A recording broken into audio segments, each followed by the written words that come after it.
Alright, today we're going to play the main chapter now. The version is ending soon, so this is probably a best way to end this. Within 2 days, yeah, it will be Noctis now. Well, at least, yeah. However, that doesn't mean it's over. I think we're still playing the Noctis chapter. I might still record it, of course, because it does still involve number 21 anyways. And of course, our boy Noctis. Yes, Unsnarled. But yeah, now it says remaining 1 days. It doesn't matter, I have the chapter. I reach already to this chapter, so yeah. I am black.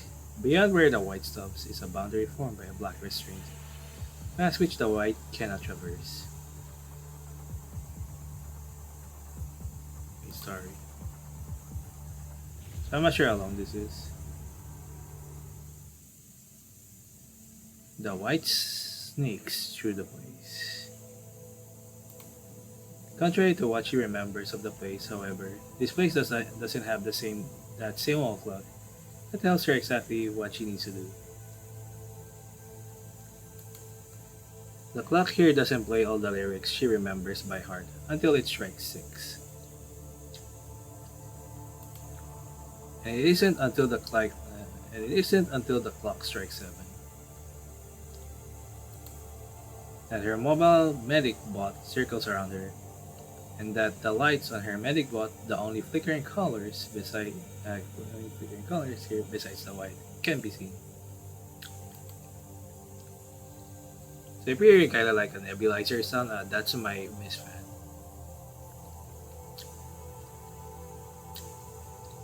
Inside the lightless room, the white, having made its way across the floor, snakes up her strands of hair and sideburns, stopping cold right when it reaches her artificial throat.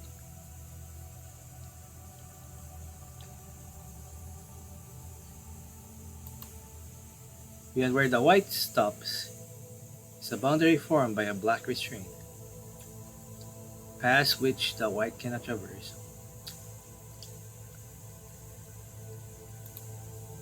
Wrapped in black is a white girl sleeping quietly and reminiscent of a half-finished machine that's yet to be activated.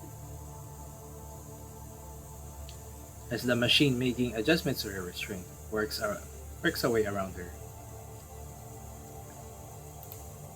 Right on the other side of the observation room is a pair of eyes that's intently reading every single line of her data through the one-way glass.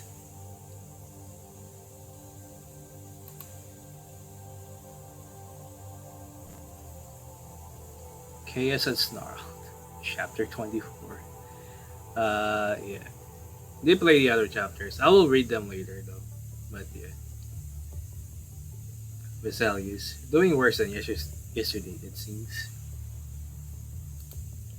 I thought BPH-22's mind had been stable all week and was given a pass.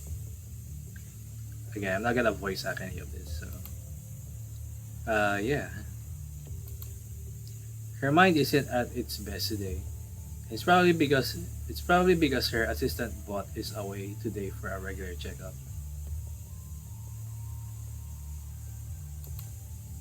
The consciousness sharing module in the callbot has been switched to a simulated AI now. What's still affecting her frame then?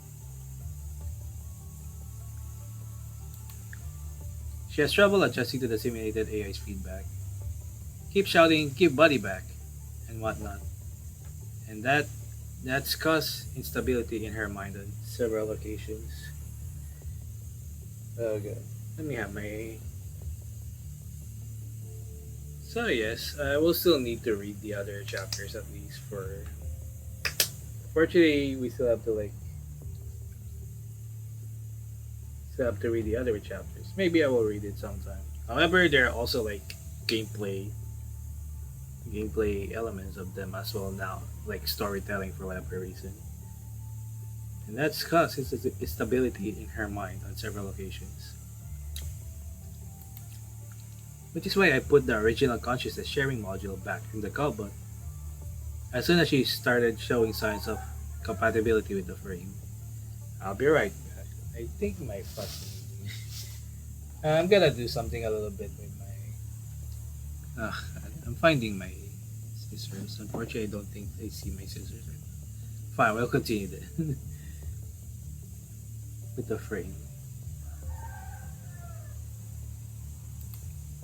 Because I wanted to make it easier for her to get used to the new frame. So this is how you treat her, huh? Like a kid. Aside from making this frame more powerful, they wanted her mind stabilized more than anything else, if my memory serves me correctly. And the fact that the cobalt shares her memory to a certain extent is what's causing the instability that we're seeing in her mind. This is likely still a long chapter, especially with how later chapters been lately. Just because I'm not the project lead here doesn't mean I'm going to sit around while we squander our resources on experiments that are going nowhere. Though I think the other one was shorter. No, that's not what it is. See, I did put the original consciousness sharing module back in the cobalt, but there isn't a port of mind. For the new frame and the cobalt to connect to each other. Which means that she can vaguely sense the cobalt but won't be able to connect to it. Which means her computing power won't be shared like it did before. Cerberus Yarhan now speaks twice as fast as he usually speaks. You aren't going to tell me this is what she needs to feel better, are you? Well, see? Desperate times call for desperate measures, yeah? How old are you now, Yara? Man, I hope... I don't think they will make it available. How old are you now, Yara? I beg your pardon? The way you carry yourself reminds me of some innocent teenager, and what you say and do only reinforce that impression. Ever thought about a career change? I think I like it here the way things are. If the data isn't looking favorable, and then just optimize anything and everything that's an issue. I understand that BPH 2022 is your brainchild for research, which is why you were assigned as the project lead in the first place, but I still need you to know your place and refrain from being carried away. Sharing mind with a weapon is a nice try indeed, but science is all about perfecting what isn't perfect based on what we know from the past. It's high time we did away with all the experimental decisions from the past that are causing the shortcoming we're seeing now.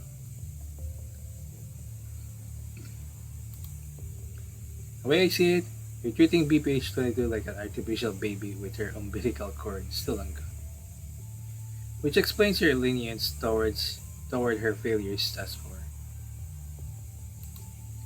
You stated in your project proposal that you wanted to help her achieve combative independence, and I really hope you follow through on that, or else. It's best that you request this project to be terminated sooner rather than later. Right. Is this what her combat data has been like?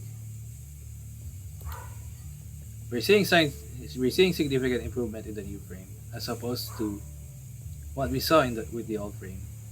Her mind only lost control 3 times, and we were able to stabilize her with her restraint every time she lost control. Seems like this frame is still a far cry from being put to combat then.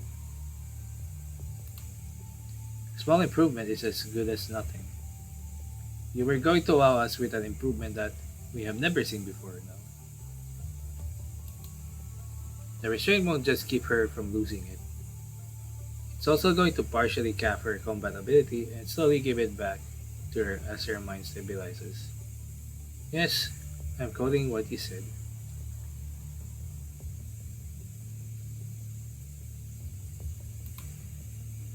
There's no point in capping her combat ability, given that she hasn't even reached the critical point.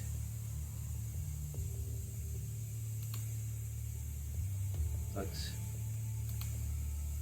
well, I never thought this would be a godsend anyways. She's all yours. Just keep in mind that the deadline is fast approaching. Dumping the cold black coffee from the mug in her hand into the recycler, Mercedes leaves the terminal on the table unceremoniously and makes a beeline for the observation room's door.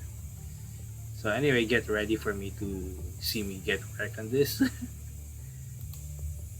First things first, if I were you, I'd get her used to fighting on her own, and I'd start by getting rid of that placenta. Mercedes points at the terminal sitting next to Yara before vanishing around the metallic door. Yara wakes his monitor up from sleep, which now displays options for activating the AM module in the cold box. Yarha stops in his tracks with the cursor on one of the options. As he looks at the girl beyond the one-way glass, memories from her first ever combat experiment hit him.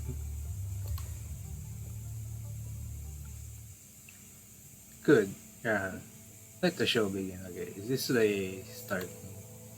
Show us that one-of-a-kind frame you're so proud of.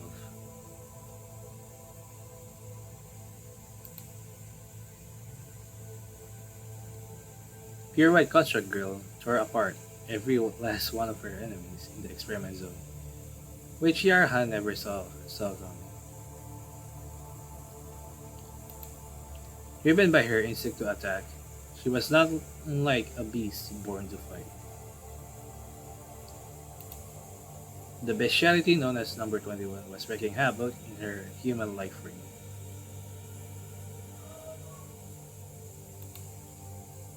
It was bestiality that could be no purer. Newborns tend to strongly impress by what they first encounter in life, and such impressions usually leave them with unfathomable influence in ways not immediately obvious. Her days spent doing nothing in Daedalus did not help her grow as a human newborn.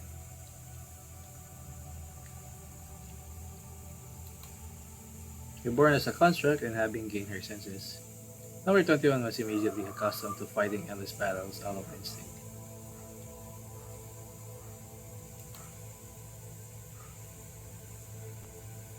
Where the regular construct has to adapt being a construct and all the perks that come with being a construct after modification. Number 21 had to dig through her bestiality to find her humanity. God, my fucking mustache is getting in the way so much. Oh, I see my scissors now. I'll be right back in a little bit. Alright, that's pretty good, much better.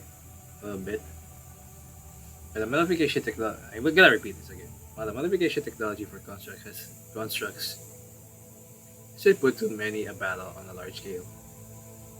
The influence of the mind on constructs far surpasses public knowledge. While it is true from a structural perspective that Number 21's old frame might harbor factors that cause the instability of certain in her mind, her self-consciousness is perhaps one of the root causes to blame.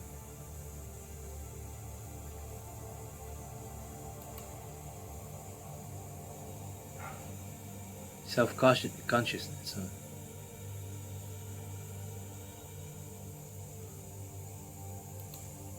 Erhan knows full well how business is conducted in Corona. Working under Vesalius, who is a firm believer of advancement and inevitability, comes with sacrifices, Corona would not hesitate to prioritize research over many things that are still the subjects of debate. Erha doesn't consider himself a man of justice, because as far as scientific advancement is concerned, justice and injustice are but the green leaves that flag the fruit of success. It is terrible. I feel like my mouth. There's something in my mouth still. Yarha, however, turns off the monitor without selecting the option on the screen.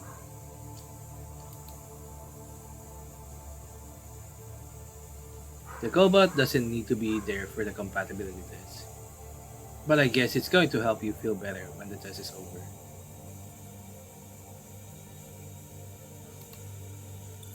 Tick. Okay, tick, tick. I don't need to repeat that. The terminal screen comes to life again, signaling completion of the adjustment of number 21's restraint. Having ensured the accuracy of the numbers, Yarha awakens the girl.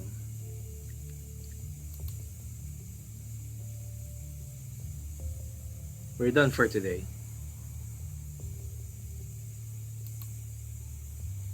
With number 20 with it, number 21 opens her eyes. Previously, previously sealed for visual synchronicity. Number 21 right eye no longer needs to be shared between her cobot and herself, and has been replaced with a prosthetic eye that adds to her combativity.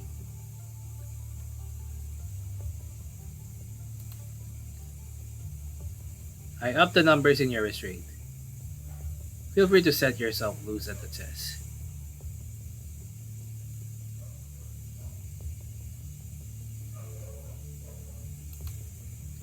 Are you feeling anything out of the ordinary? No. It is different from the restraining collar they put on me at the research institute, but it's not that different. I didn't pass the experiment, did I? It hits your head that the new frame seems a lot more perceptive than the old frame. It might not be completely free of restraint now, but it's likely that number 21 has overheard his conversation with Vesalius just now. I wouldn't say you didn't. Okay, I'm not gonna voice that, okay? It's not Buddy's fault. Buddy? Oh, you mean the cobot.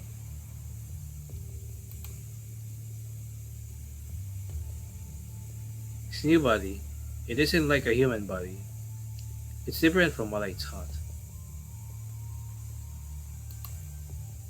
Number 21 shakes her head. The ear-looking device over her head,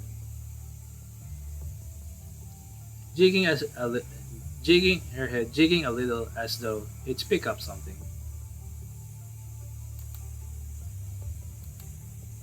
Okay, just making sure. This frame came out with the best experiment data of all the frames you've been matched with.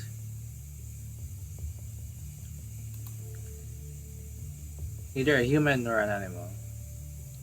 And it's just like me. Takes number 21 as she lowers her head. A few moments later, she raises her head again. Still want to smell like humans though.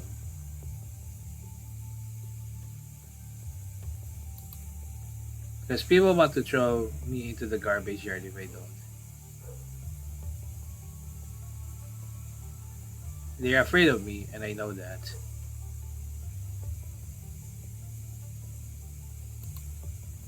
The more I try to be like them, the more confused I get. It only makes me less like them.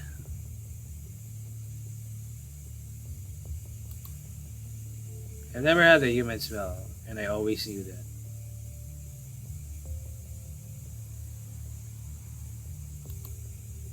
Which is why I don't dislike the restraint. Stops my brain from working when my brain gets confused. So people don't need to be scared of me.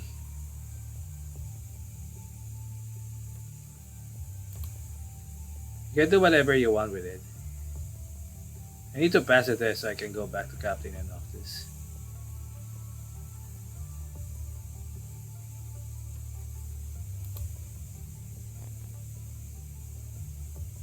We have a month left, and I'll do everything I can to make that happen. Let's call it a day here. Remember to ask Vera to export a data snapshot of your frame data every 4 hours. Okay.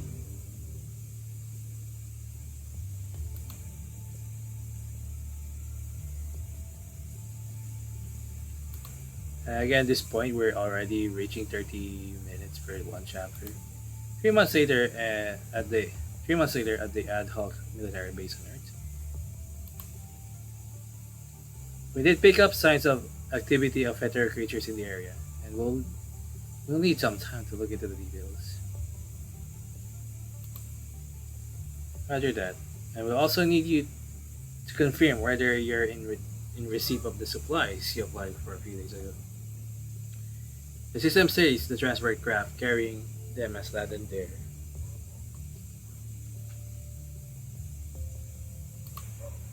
We gave it a quick count just now and noticed that the construction materials are half of what we put down on the application form. Resources are assigned based on levels of priority, and the clean zone is about to hit a crucial period with its construction effort. It's all so they can relocate to a safer location rather than later. Anything else you need other than the construction materials? We could really use a few hands here. Even 3 to 4 will do. They don't need to be fighters, but they do need to know how to operate the machines we have here. Our fighters here are all tied down to miscellaneous work, which is why we need a few extra hands here as replacements. And we could use some anti-inflammatory drugs and serum here too.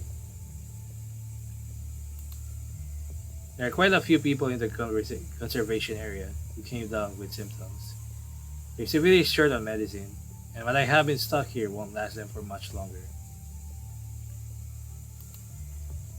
And we keep getting reports of people that went missing from the conservation area. Probably has to do with the hetero creatures, but I'm too short on time and manpower to follow up now. So on top of the few hands I just asked for, we need more people and resources for me to get around to helping the missing people. Well, let's see. Well, a squad from the purifying force is out on a mission around you and will be passing by where you are within a few hours. They'll bring you the resources you need. I'll send you the captain's identification code to your terminal in a bit. As for the extra hands you need, we are actually short on manpower here ourselves. Our reserves aren't exactly qualified to be part of missions of this rank either. That said, I just put your request in the queue. CC will review it and reach out to you. Sure. As soon as Vera gets off the line, a towering figure lifts the curtain and squeezes himself through the tent entrance that's overly small to him. Is it Noxus? Yeah! Down with the call. Yikes, the look on your face. Here, I've got you the Recon report for zoning. Those damn geezers at CC won't even send a few hands down here to help things out. This is just ridiculous. And that has to go on the list of all the things you can't handle, Vera. Yep, and that leaves me no choice but to work you into a pulp for the next 48 hours. Wait, what? That's not what it says in the contract, though. Yeah, and you're going to dig that out from under all the garbage you keep in the lounge, right? Nope, probably not gonna do that. Alright, just keep your mouth shut. Yeah, I'll let that go. We all know who's the bigger person here. And where's 21? I'm back from Zone B. It's a win for me then. Vera casts the time display on her terminal. She previously put number 21 and Noctis on reserve on respective recon missions to observe the activities of the Ether creatures around the conservation area, with 2 constructs each. Constructs usually have no trouble carrying out recon missions on their own, given the potential risk and the shrewd perceptiveness of the enemies. Fair decided it'd be everyone's best interest for number 21 and Noctis to join them. Recalling what Corona has said in their report about number 21, that number 21's match to her new brain was not, technically speaking, perfect. Rhea picks up her terminal, ready to check in with her. Fortunately, number 21's new frame has proved to be an addition to the squad's overall combativity, and it is on account of this fact that the higher ups at Babylonia had granted her freedom in her new frame, having agreed to later fine-tune it in accordance to her activity data. Right after Vera hits the dial button on her terminal, she hears the ringing of another terminal from outside the tent, and with it, number 21 comes into the tent. Captain, and hi to you, Noctis. Hi to you too, Noctis. I finished Zone B's recon with the other 2 people. And I've been back for God only knows how long. You gotta up your game there, kiddo. Shush. Yeah, the angry face. Well, we can totally go out now and try something different. Just don't cry if you lose again. Not going to do that. I'm not competing with a cheater. Excuse me? Exactly when have I cheated? Fine with me though. I just thought I'd entertain you because you and Vera have been looking shitty these days. Let's get back to business here. This corner from Zone B seems to be missing data at 21. Walking up to Vera, number 21 sees Vera pointing at a particular corner on the map. Because they said they were done. Who are they? The constructs that were working with you. Yes. Safety in numbers was indeed one of the reasons I sent you there with those constructs. But I was hoping you'd take advantage of the manpower to get things done. Come on, you really need to pull yourself together.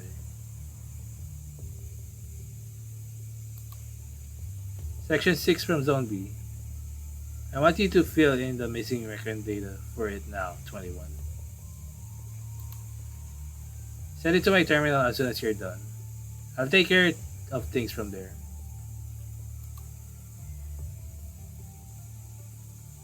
Well, that's... But they don't want to work with me.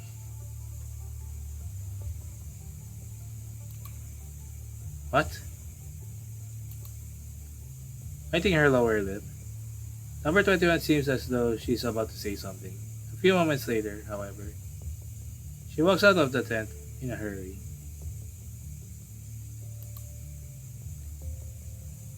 Is she okay?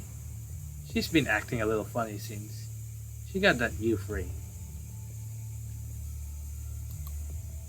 Probably going to take her some time to get used to the frame.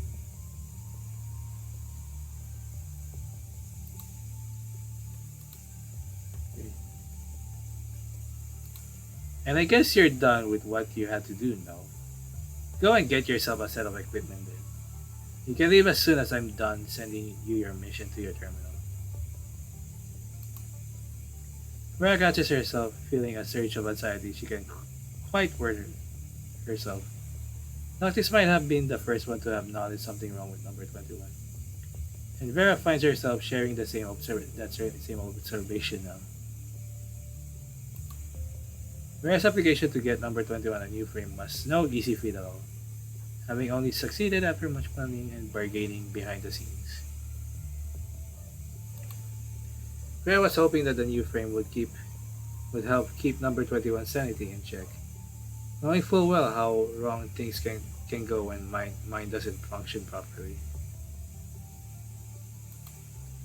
All that the new frame seems to have done to number 21, however, is set to her one screw loose, and made her overly cautious where she didn't used to be even. And given number 21's current state, Vera isn't surprised that her compatibility has fallen short of prediction. Hey, what's this gizmo here? Hands up my weapon case.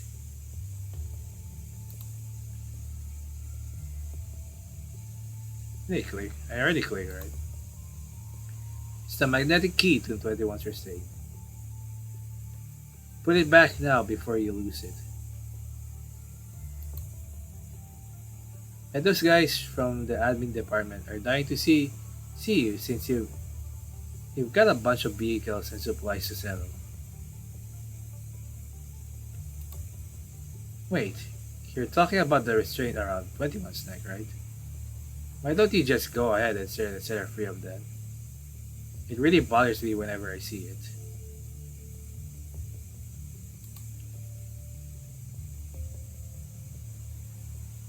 You know what?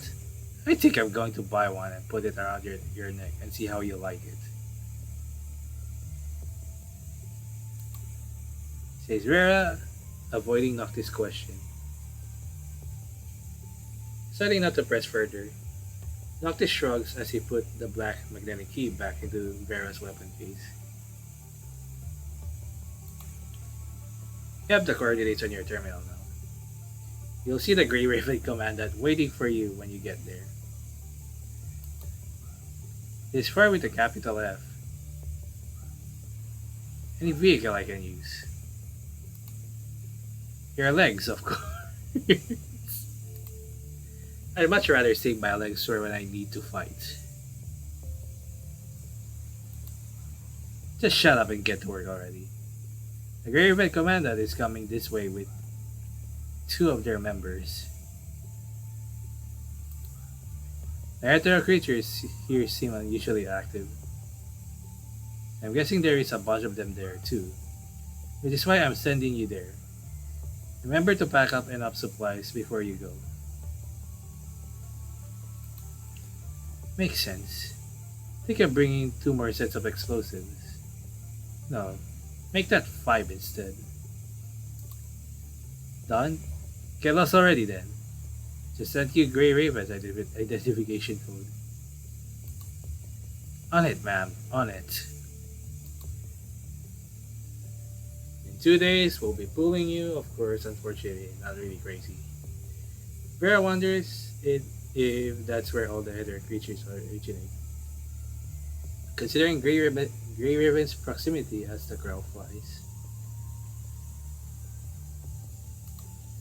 Given how little they know about their origin, area of distribution and status of the hetero creatures, Vera knows for a fact that if anything should happen now, they would be able to keep everyone in the conservation area safe with the handful of constructs they currently have.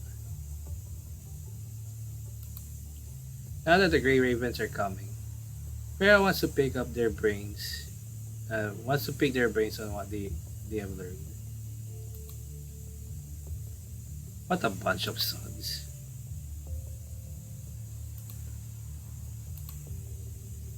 Alright, does it end here? Yes, it is. Alright. Let's continue. Dead leaves. A stranger of a girl leans slothfully against a tree branch, her voice sounding so devoid of life that it seems that even the gentlest gust of wind would take her away.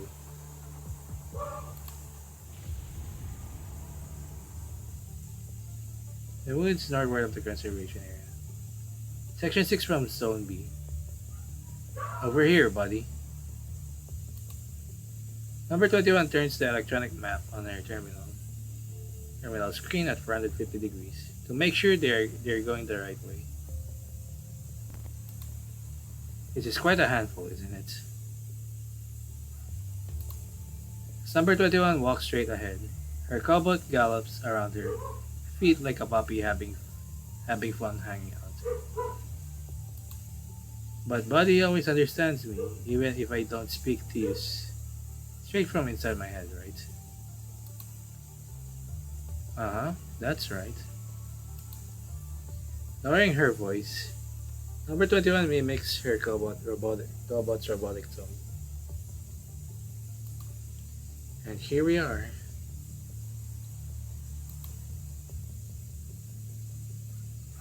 An hour before.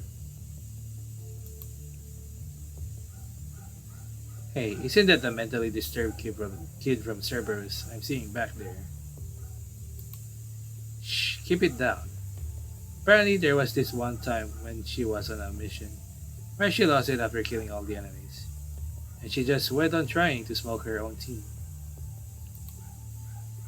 Luckily the Grey Ribbon Commandant got there in the nick of time and contained her killing spree. Oh. And why Purifying Force didn't wipe her out for doing what she had done. Some higher ups let her off the hook. See? That's how badass they are. The Cerberus. Which means our lives are at stake here, no? Tell me about it. I swear to God I would never have come if I knew the Cerberus would all be here. I don't think we have a choice. We're essentially tools, and they get to use us however they see fit. She's looking this way. Don't look back.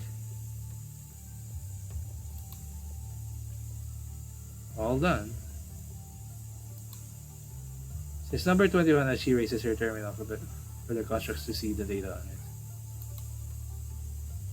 Alrighty. Sensing her footsteps, the constructs immediately keep a safe distance away from her, like two cats whose tails have been stepped on. Triple nuts. Stay away. Number 21 is no stranger to situations like this. Number 21 stops what she has been doing and waits for the constructs to finish what they need to do. We're done too. Alright, on to the next one.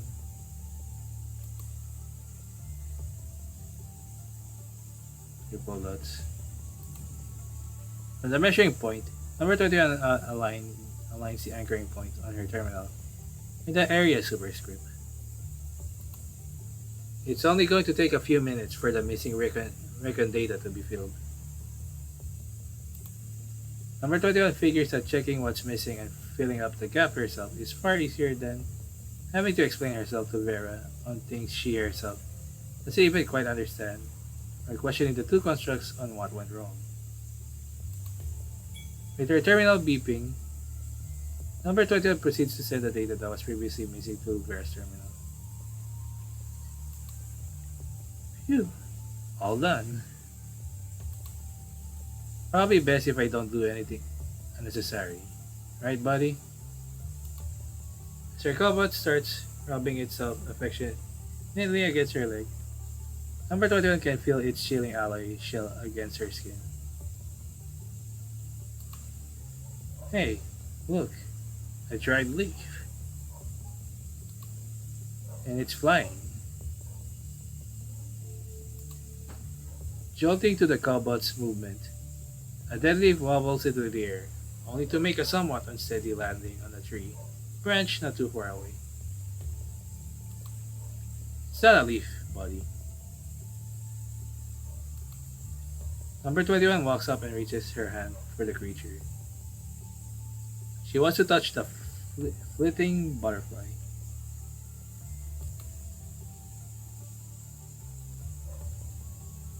Better leave it alone. The kid is dying. Following a barely audible noise of cloth rubbing against each other, number 21 hears these very words from out of nowhere. Who's there? Man. With the question, number 21 positions herself for a fight.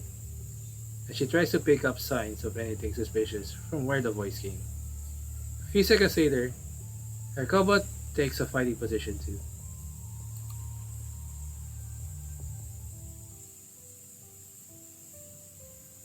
Did I scare you? My apologies. It's just that I've never seen anyone bat these creatures an eye when they aren't looking for food. Stranger of a girl leans thoughtfully against a tree branch, her voice sounding so devoid of life that it seems that even the gentlest gust of her wind would take her away. Number 21 doesn't recognize the attire she's wearing, other than the cloak she is in, which number 21 remembers seeing the most refugee in the conservation area wearing. Number 21 doesn't recognize anything else on the girl. Switching to a more comfortable sitting position, the girl looks back and forth between number 21 and her cobot. She doesn't have the unique stench of a hetero creature, and neither is she in a fighting position. Sensing that the girl poses no threat, number 21 lowers her weapon. Dead leaves are hard to come by these days, so this is what I would call a wonderful stroke of luck. We barely ever see them anymore. It's a butterfly. It's a kind of insect. That much I know. That much I know. Is it dying? Yes. Butterflies live a short life compared to humans, and this place is no longer livable for them. Oh, I'll keep my hands off it then. This is the first time number 21 is having a discussion with someone about things she's only seen in the documentaries, which makes her interested in the girl in front of her. So, who are you? Are you a construct too? Construct. Right. That's how you'd call someone like me. But I go by canon here. Oh, I go by number 21. Number 21. Um, which squad do you belong to? I don't belong to any of you. Hopping up the tree, she's been sitting on and landing squarely in front of number 21. Cannon is reminiscent of a nimble creature that traverses the woods. Like a deer?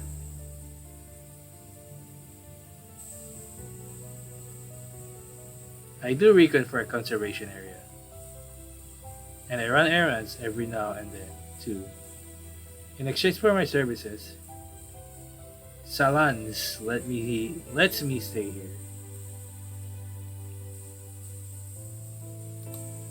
Salans? The one in charge of our conservation area.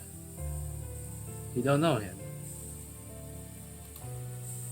Captain is the one who remembers people's faces. are here on a mission too. Unfortunately, our cooler is kind of, or like Miss Fan anyway. That's with goats. You probably heard all about the people that have gone missing here, right? I'm actually off duty now, though. I like it here when I'm off duty. Why? Triple dots. Is that your weapon? It looks different from some of the machines I've seen. This is Buddy. Buddy is my friend.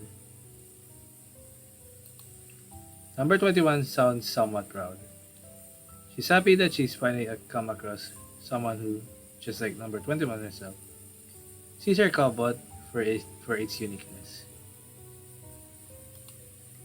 Can it do anything else other than fighting? Of course. Do a dance, Buddy. With it, the cowbot starts spinning and spinning the balancing leaf on either side. Rhythmically, reminiscent of a tap dancer. After a quick round around, number 21 in Cannon. It stops right in front of Cannon and shakes the antenna over its head. Buddy can do a whole lot of things like me. And when Buddy is upset, he wants to kick Noctis' butt too. Noctis is the silly big guy that I hang out with.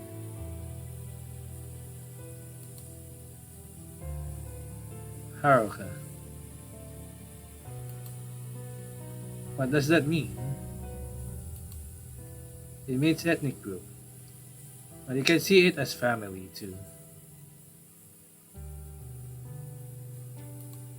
Oh, Buddy is my Haruka. Haruka.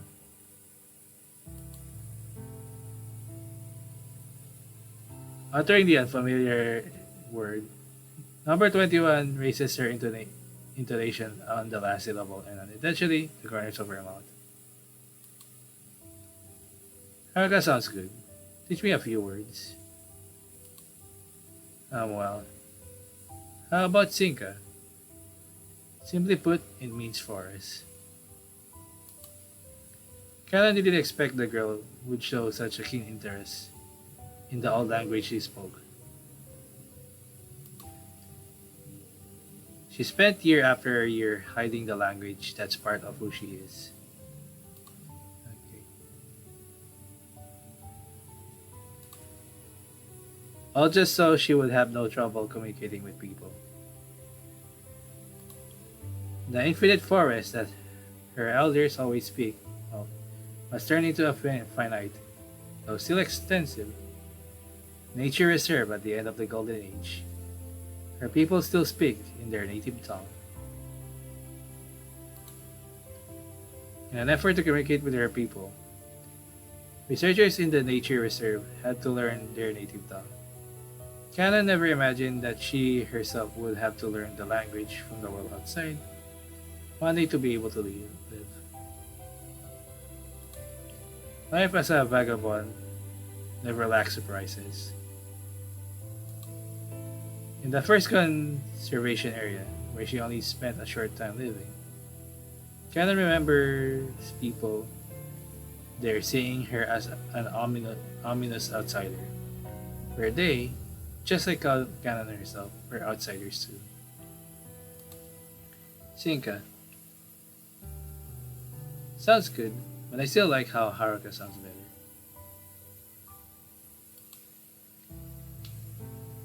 Triple dots. Canary. You sing so well. Can I hear you sing again? Come on.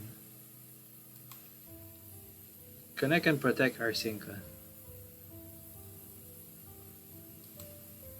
Rest the bodies on the ground as you receive the souls from the heavens.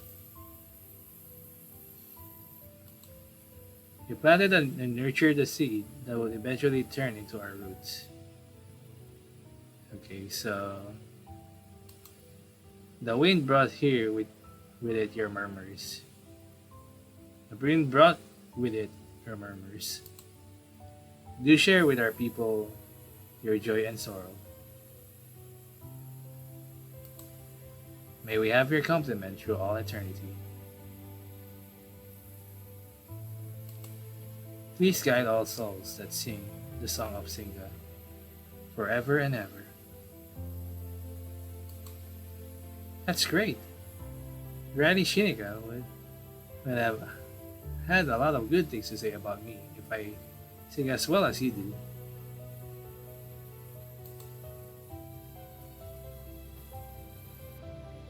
Alright, so unfortunately, where's dying? Triple dots. What was that just now? It sounded so good. It sounded good. It's a song from home. And honestly, it's been a while since I last sang it. Yeah, it was a song, but I'm just reading it, just for You said Sika in your song. I heard it. Does that mean you live in the forest? No wonder you find it more comfortable up the tree. The trees we have back home are different from the trees here. Back home, we used to have a forest that went as far as one could see. Trees are trees. What's the difference? As number 21 scratches her head, her cobot makes a confused face too. Same brain cell. Sad what will happen to it. Ma'am Sinka, this is what we call our forest. Ma'am Sinka accepts all creatures, air and water. When you're in her arms, you don't feel lonely or scared. Even you're just briefly on your own. You could feel her from the soil we stood on, and the aroma in the wind. When I was a kid, stop it cold. Cannon says no more.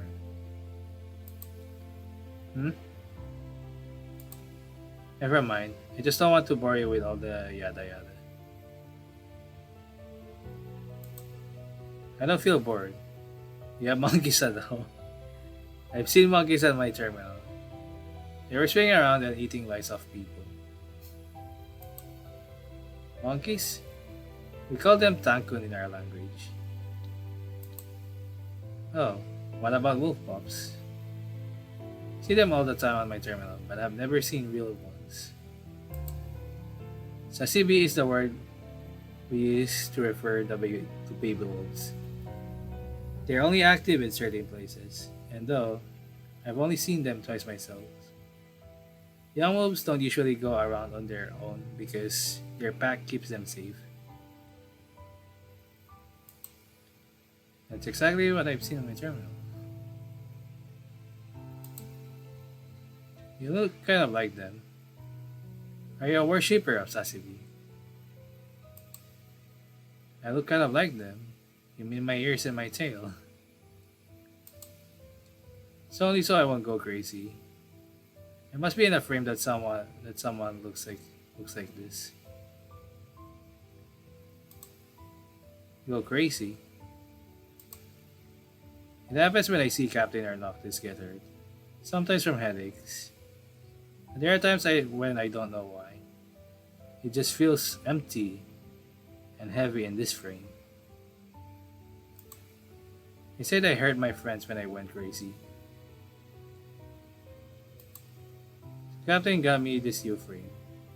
You're going to dump me at the garbage area if I go crazy.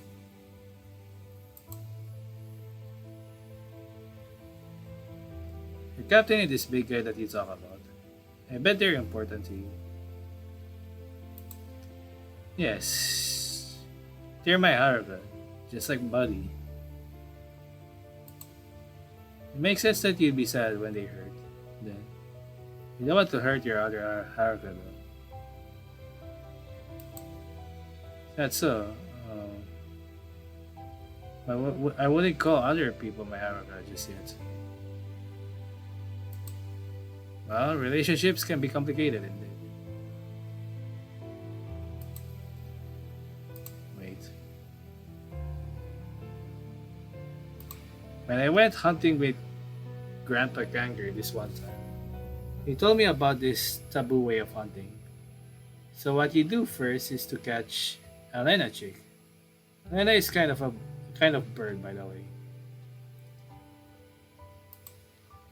And then you set up a trap with the chicks to attract their parents. Lena are smart and they fly really high, and that makes it difficult to catch them on the ground with your regular tools. But when they hear their kids chirping, they come back to the ground, knowing how dangerous the trap is. Once taken from their parents, the chicks can survive into adulthood, even if you let them go. Which is why people have banned this way of hunting.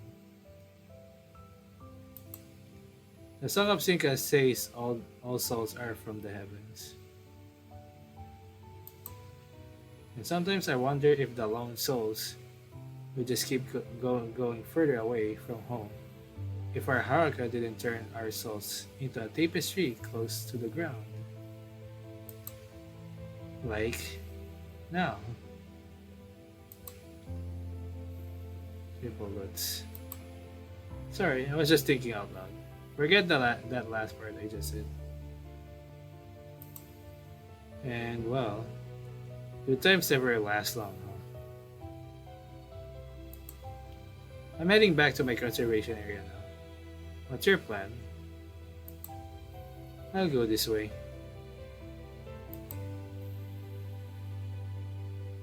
Toward where all the military tents are westward of my conservation area. If that's where you're going, there's a path you can take beside my conservation area. It's going to get you there faster than if you go through the woods. I can take you to the path when we get to my conservation area. Okay, let's go, buddy. Scene number 21, wave her hand. The cobot carries its plump body with astounding ease and hops over a bulging tree in its way. Tell me more about Sasibi. You said you've seen them twice. Real Sasibi.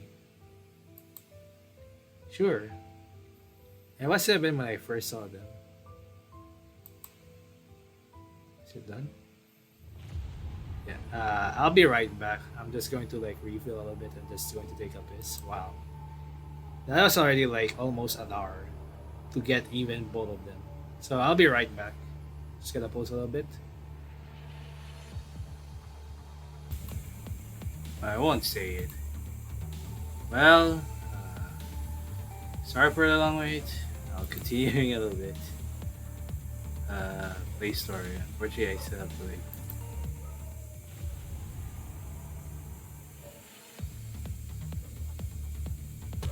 Great mission. Okay, back. CD27, I think.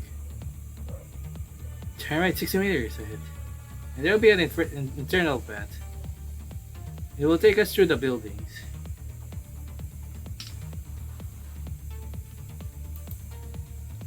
Roger.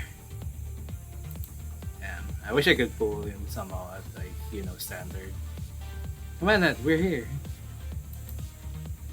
Race gun. I hope there's a gun sequence again because that's so funny. Triple bangs. Doors down. Let's go. To the straight side door barge a human and 2 constructs, behind whom is a bubbling red marsh that threatens to lick them by the anthem. In the lead is Liv, who's monitoring the environmental data as she clears their path or anything that stands in their way. You find yourself in between Liv and Lee, a relatively safe position. Ever since running into the first letter creature you saw here, Lee has been firing shots non-stop. While Lee is immune to the punishing virus in his specialized frame, his immunity doesn't prevent the frame itself from being worn down and the ensuing fatigue.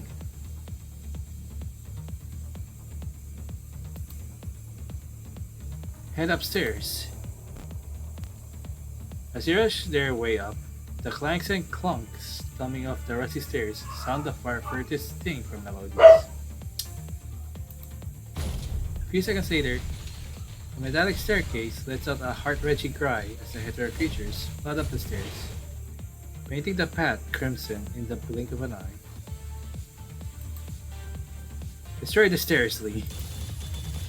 With no hesitation, Lee switches his composite armaments to rifle mode in a split second before firing a barrage of shots that land squarely on the staircase point of application.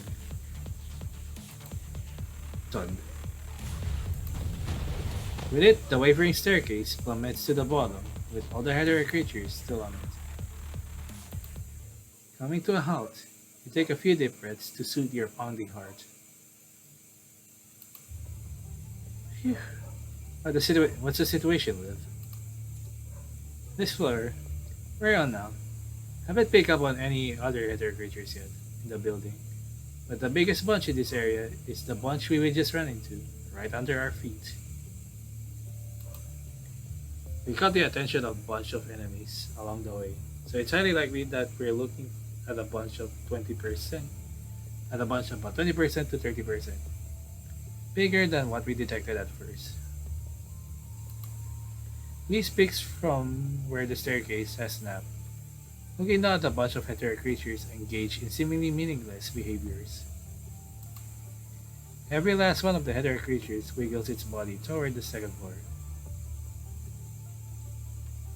apparently still remembering what the targets they're after are up there.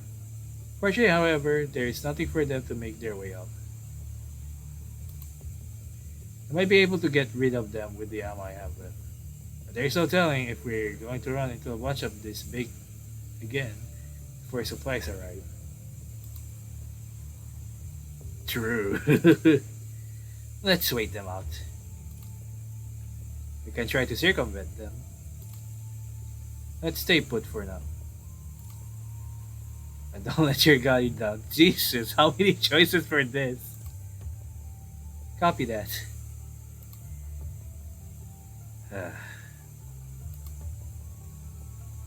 Lee lets out a long sigh. It's likely that something else weighs on his mind now, since he isn't one that complains about the missions, no matter how difficult they might be. What's wrong? How's Lucia doing?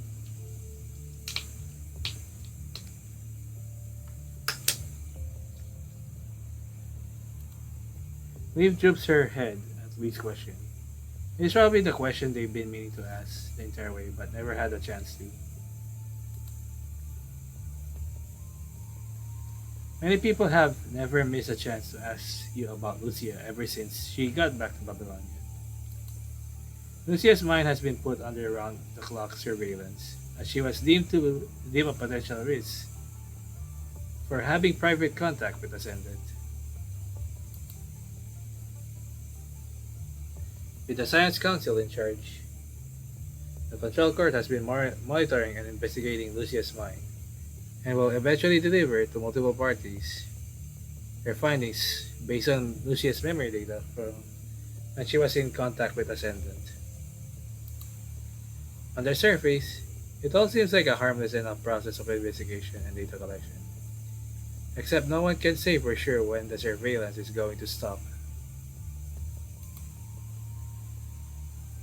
Having experienced what they call benign surveillance firsthand, you for one, know for sure that being watched around the clock poses no less stress than the battlefield does.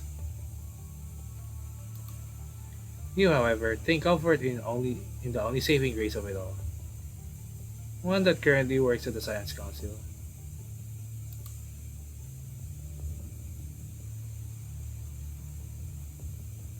So I guess that makes us partners in crime now. No. You hold your hand out to Asimov. After a brief moment of hesitation, Asimov's hand grasps yours. It feels a little cold.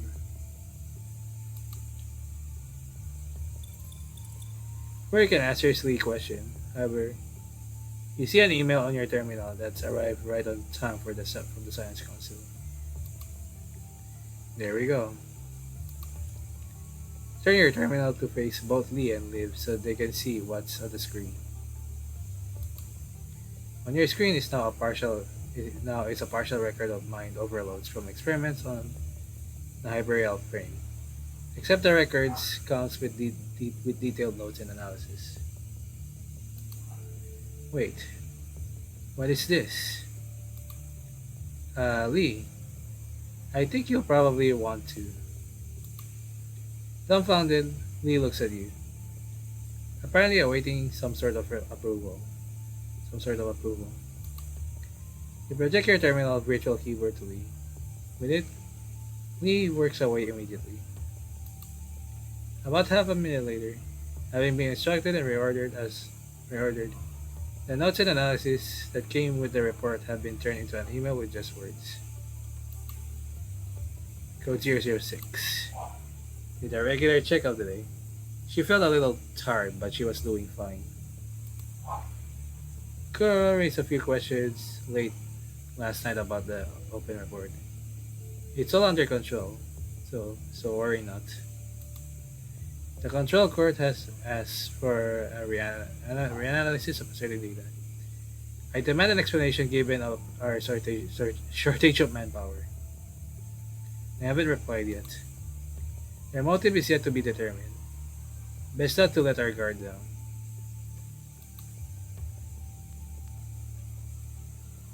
Doing fine. Time for Solusi of it. Glad to know that we have him there to help us from the inside. Exactly when did this?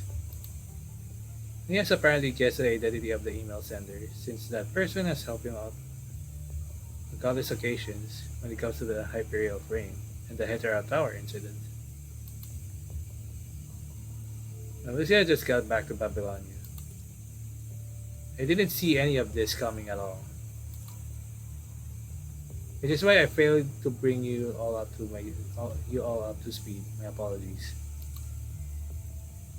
No, that's fine, Commander. You know you're always looking out for us. It's only for you to bring this up anyways, if nothing happened. True. Well, at least Lucia is doing just fine, but well, Nim seems to have recalled the whole surveillance incident from before. Her face growing heavier by the second. Right when you're about to say a few words, cheer up, both Lee and leave.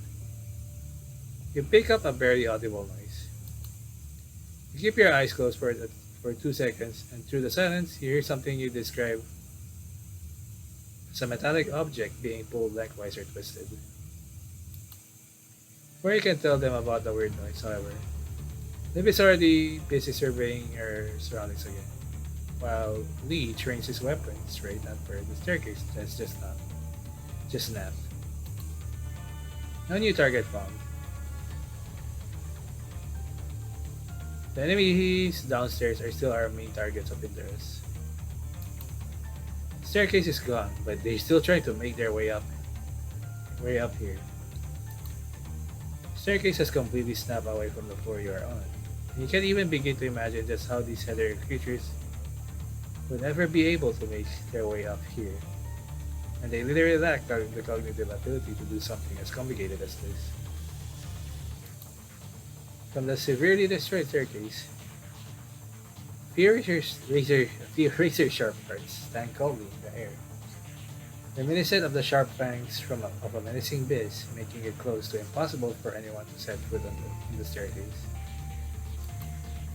The staircase now lies lopsided against sand and gravel, making its tilted surface an almost unscalable hill.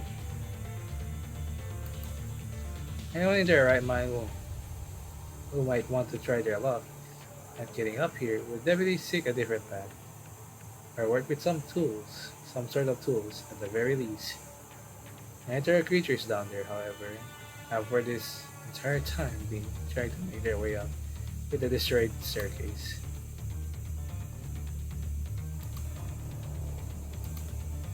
And then you hear a weird noise coming from the staircase.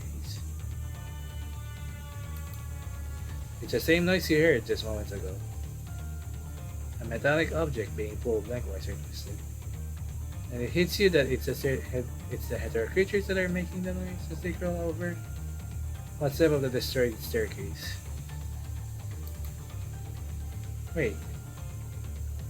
Do you see what the one is doing over there? Looking at where the live, looking at where Liv is pointing. You see a red hetero creature slowly inching its body toward the staircase.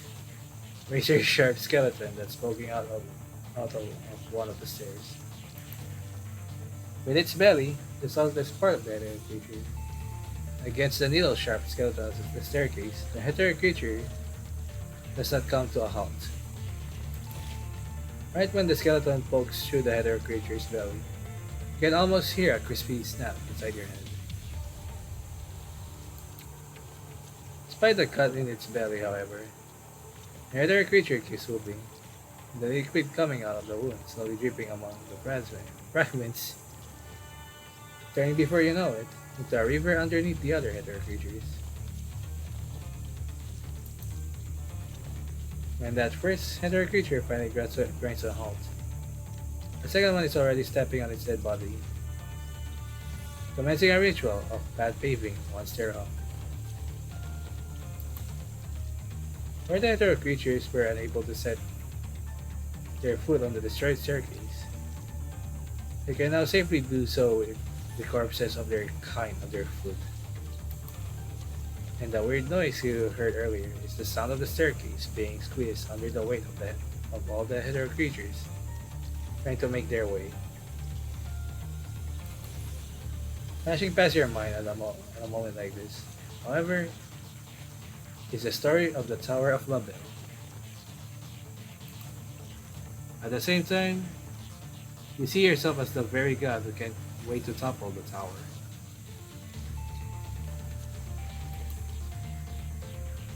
We aren't safe here. We probably won't ever make it off here. And I think we should leave, just to be safe. Copy that. Calculating evacuation route. We'll take another 30 seconds.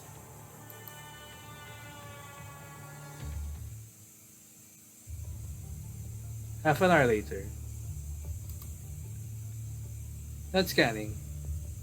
We're safe for the time being. Except we don't have a geographical advantage here. I'll keep scanning our surroundings, so in case of anything. Thank you, Liv. I'll mention it. And thank you too, Lee.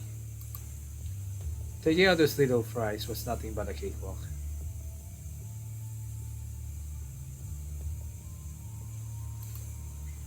I was able to try out the silencer on my composite armaments too.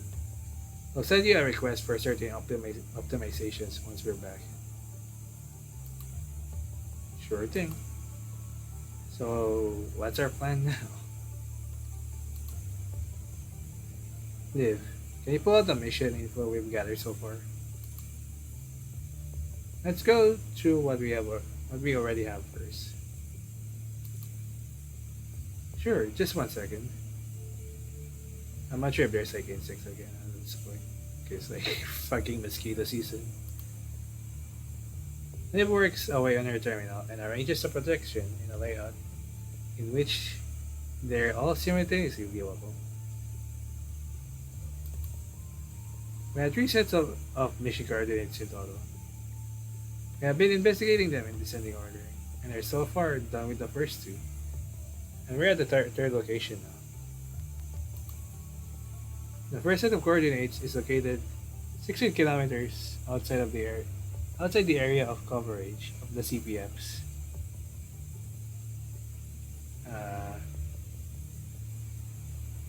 Central Purification. I don't remember. I know I already know, should know this. Characteristics of the locations are the speed at which the plants wither and the excessive density of the polishing found in the soil. Normally and theoretically speaking, an area of coverage should be slightly bigger than what's publicly announced, forming what they called a partly shrouded area that falls short of being as effective as the actual area of coverage. I've just double checked and confirmed that the CPFs closest to the first set of coordinates are still functional, which is why it makes no sense for the punishing virus to be found in such high density in the partly shrouded area. Right, not to mention that the hetero creatures are tougher than the ones we usually have to fight. Then they got a power boost from the punishing virus. Question is, where did these nutrients come from? Nothing has occurred in that area recently that might have caused the density of the punishing virus to rise. What about the second set of coordinates? The second set of coordinates is located 5 kilometers southwestward of where conservation area 46 used to be.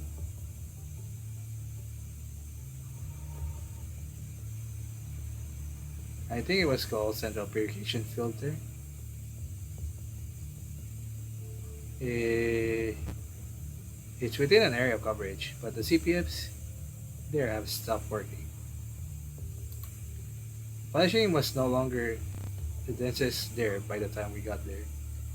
It was 7 kilometers southwestward of the conservation area instead. And at that new location, 7 kilometers southwestward of the conservation area, we came across a pile of dead bodies of hetero creatures and occupied about 96 square meters.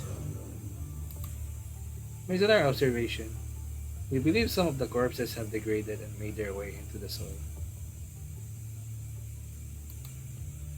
Fortunately though, given the conservation area's proximity to the Inver Hetero Tower, citizens from the conservation area have migrated to the clean zone, and they were the first people to have done so. Which is why there were no casualties when all the hetero creatures showed up.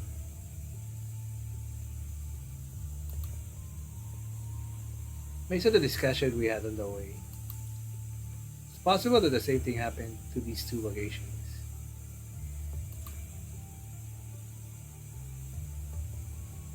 You mean how a bunch of hetero creatures died and their bodies degraded into the soil? That sounds logical enough. The assumption that things happened faster at the first location than they did at the second location. This is why we didn't see any half-degraded corpses of hetero creatures at the first location. I bet those corpses had completely made their way into the soil at the first location, which is why we're seeing the punishing in such high density there. There's one question we need to answer if we're working that assumption though. Which is, just when the world smoke all those hetero creatures without catching anyone's attention. Dumbfounded, Lee and Lib say nothing. The three of you fall silent together. Could have been a new ascendant? No. You can't tell for sure. But we don't need to have a definite conclusion now. Well, let me go ahead and bring us up to speed about the location we're currently at then. The third set of coordinates is what remains of CT-27, located inside an effective area of coverage because it was slated to be turned into a conservation area. No one came to fix the roads here after an earthquake, destroyed them 6 months ago. Construction effort of C-207 has been indefinitely suspended ever since.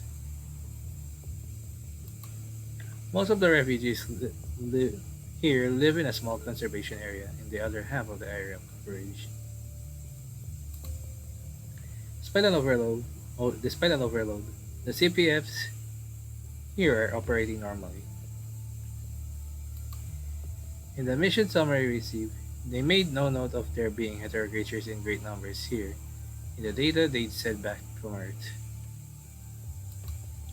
It's possible that what happened at the first two locations is going to happen here as well, but progress more slowly.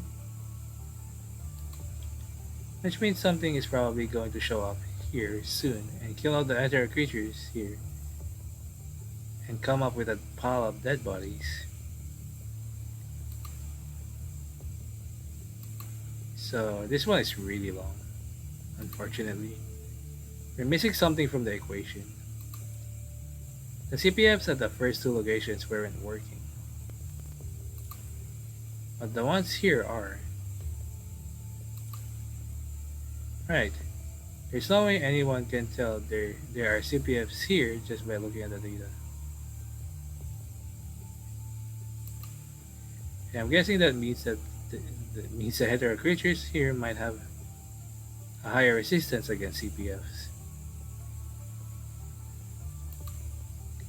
Theory from the discussion among the three of you just now won't stand if you can't work out the inconsistency observed among the CPFs at the three locations. Could it be that the three places operate by slightly different mechanisms?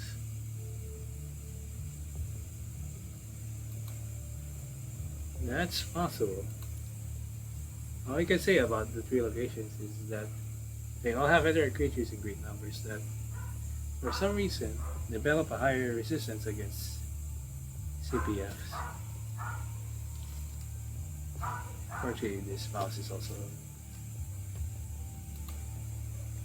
The only way to take this discussion further is if we figure out what brought them about. The discussion once again reaching a stalemate. You run a mental search in your head, hoping to find any missing pieces that might explain what's happening. Right then, all the projections go poof without a trace. You got company, Commander. The hetero creatures are coming this way, and we need you to get out of here. We need to get out of here. Get the transfer craft to pick us up as we go. Wait, are we heading straight back? Are we going to stick around and wait for whatever can kill all the hetero creatures to show up? There is no telling if we can make it out of here with the thing around. We should err on the side of caution without Lucia around. Right, 1 second. Pulling out what seems like a magazine and switching into its composite armaments, he fires a shot towards the highest point of the building. What comes out of his weapon, however, isn't a bullet, but a claw-looking object, one that travels through the air following a trajectory. What's that? A monitoring bot that I can control remotely.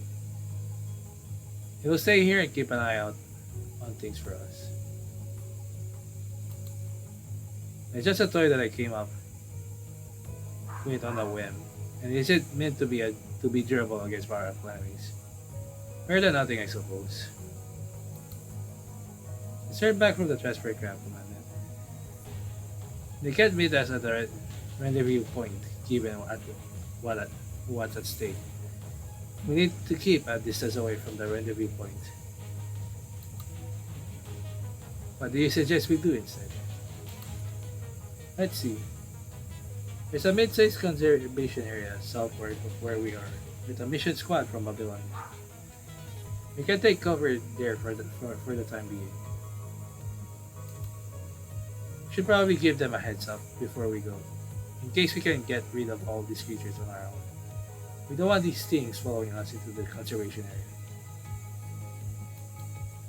Right. And the one in charge of the mission squad is Vera from Cerberus. Message sent. Great. Let's stay down on the low and head southward now. Roger that. Alright. 824 4 packs, I guess.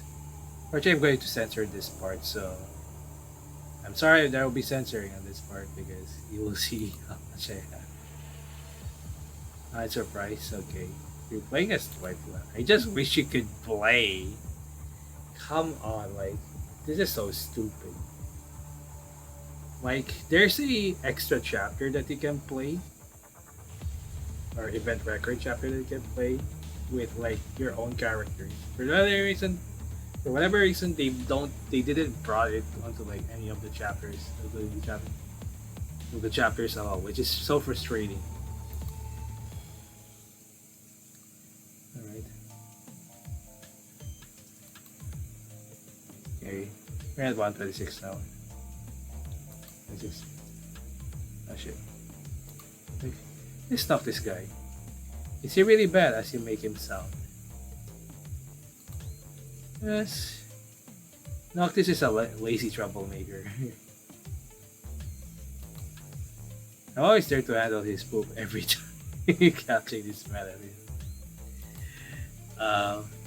Are you sure you didn't mean to say that you're always there to deal with the messy causes? Yes, that's what I meant. Number 21 does disgusted squint. Her cobot raises its legs, apparently wanting to give Noctis a few metaphorical kicks in the butt. Not Captain always go easy on him, see. What took you so long?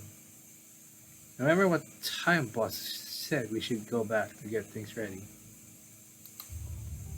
Canon wears the same look on her face. But number 21 can feel her vibe changing from just moments ago. It's quite a walk back from the forest. I think I've never tried walking back from there myself. It took me only 15 minutes when I did that. When are you going to stop slacking off? I wasn't slacking off. And today of all days, son. Why are you doing this when boss and everyone else here are so nice to you? The boy's growing volume draws the attention of the two people sitting by the tent who are busy organizing the things. They stand up and walk up this way. Hey, Cannon. Coming over this way are a friendly old lady and a slender middle-aged man. The old lady greets Cannon in a cheering tone while the middle-aged man sizes number 21 up. Hey, Auntie Winger. No, Granny Winger, we can't. The old lady pats the teenager on the shoulder, gesturing him to hold fire for the time being. Proudly, the teenager says no more, while his eyes brim with hostility all the same. See, Cannon, this young one is no bad kid. He just says what's on his mind. Right. She's your friend. Lovely. Oh, I've seen her before. She came with the squad from Babylonia. Right, Hot? Right.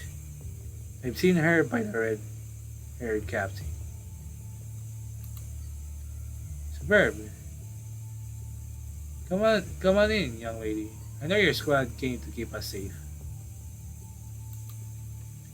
We're celebrating Self-Celebration Day today in commemoration of when Silence led us in forming this self-help group. Wait, is it Silence or Silence? It's going to get rowdy in a bit. See, Hot and I were just organizing the light bulbs that we'd be decorating the tents with. Boss is being too nicer, I swear to God. Come on, Lydon. Let's not go there on a day like this.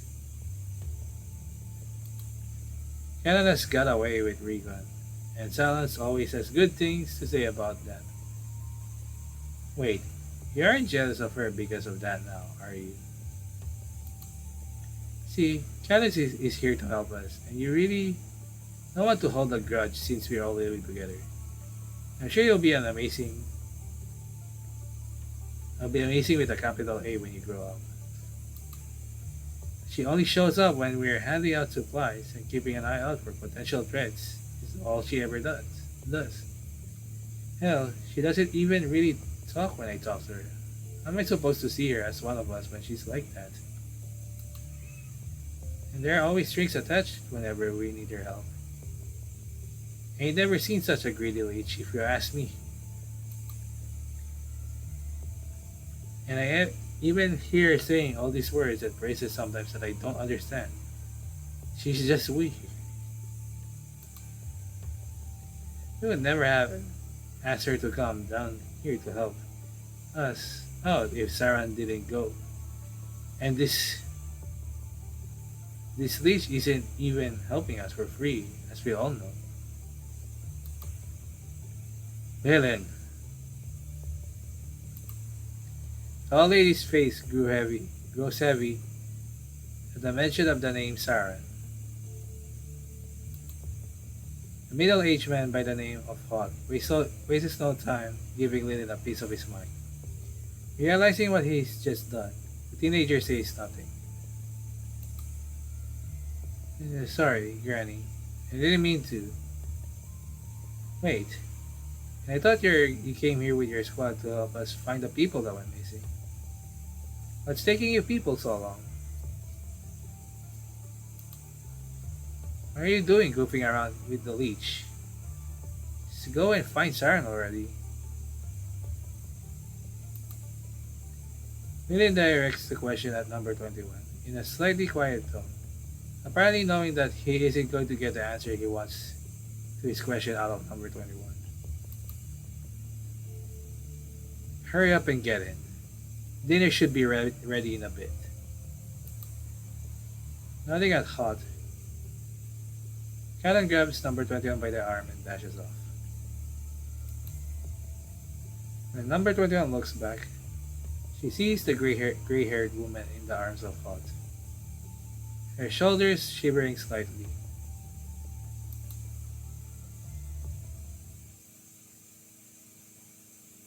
Going to check a little bit. Sorry, number 21, okay. Again, I didn't see it because, like... Sorry, 21. What are you sorry for? For how you were treated back there. It's all my fault. Oh, I see. A lot of people are like this to me. It might not be your fault. It's probably you carry different vibes from people. People here label me as odd when they sense something different about me. Animals accept or reject individuals based on smell. And humans might differ slightly from animals in certain ways. Except feelings don't lie. Hence the way Lillian treated you. Basically, he saw you as an oddball, too. Only saving grace, though, is that he apparently guessed who you were. Which is why he didn't spew more venom that he already had. Number 21 wonders if she somehow picked up Cannon's vibes hanging out with her. And what people think of Vera in office when they see them standing with her. She wonders if people want to throw Vera in office into the garbage yard too. Just because they hate the Cerberus. That's when number 21's mind is about to grow agitated. She feels a sting from the restraint around her neck, subduing the ripples in her head with pain.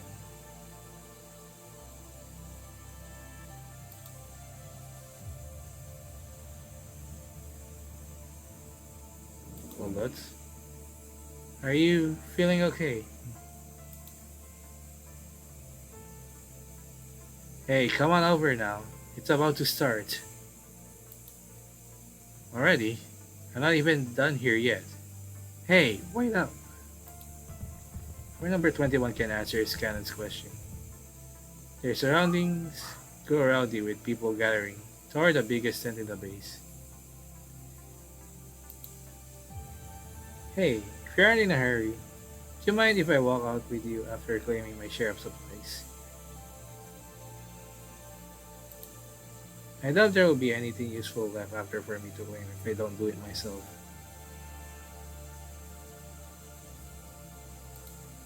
Cannon asks number 21 with a somewhat awkward expression. And number 21 nods. Cannon once again ensures that number 21 feels fine before they head toward the tent with the crowd.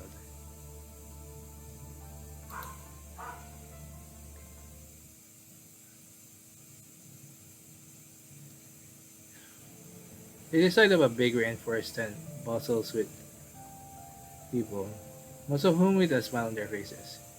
Caught right in the middle of the festive vibes, number 21 feels slightly out of place.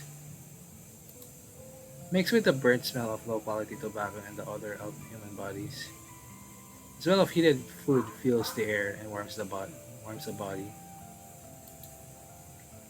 Alright. On Thursday, unfortunately this might be multiple parts, with all the unneeded decorations put away either outside the tent or in the corners. The center of the tent now holds a makeshift wooden stage. One side of the wooden stage is lined with a slightly disorganized row of long tables, with cups sitting on one of them. People gather around the table to get drinks. Another table carries some food made with canned food and ingredients that have been sitting around for quite some time. Two of the pots sitting on the table seem only passably decorated.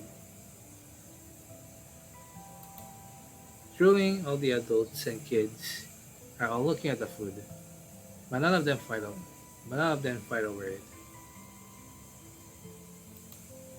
Helen has been talking with a woman in a hat since she entered the tent while number 21 remains standing where she is. Looking up, number 21 sees yellowish light bulbs hanging at the ceiling of the tent. Flashing cords of light line the overhead beams, in addition to the main source of light. Many of the light bulbs don't work anymore, but the specks of light here and there still mesmerize number 21.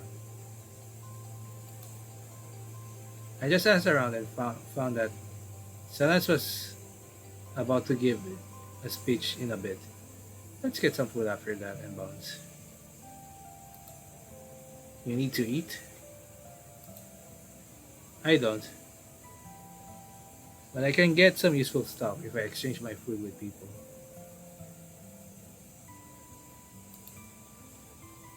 There are merchants passing by this conservation area all the time.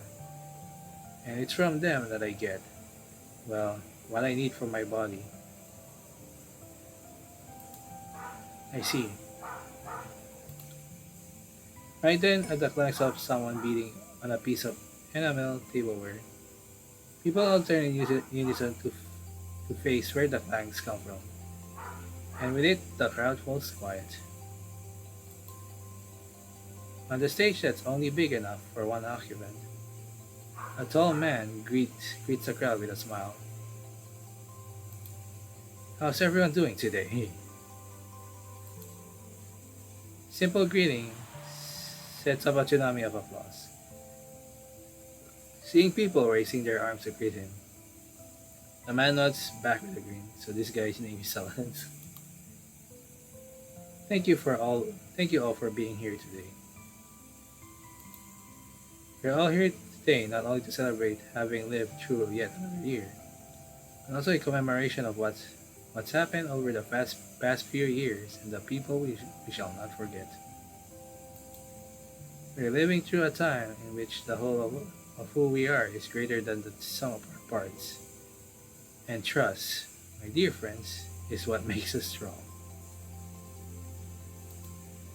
Now, I've never failed to take the opportunity to recount the hardship we had to live through on this special day every year. But in the interest of time, I'll save all of us the pain of having to listen to the same old stories this year. Hey, don't do that. I'm new here and I'm all ears. Is that a bedtime story? Raise your hand if you want to tell a bedtime story.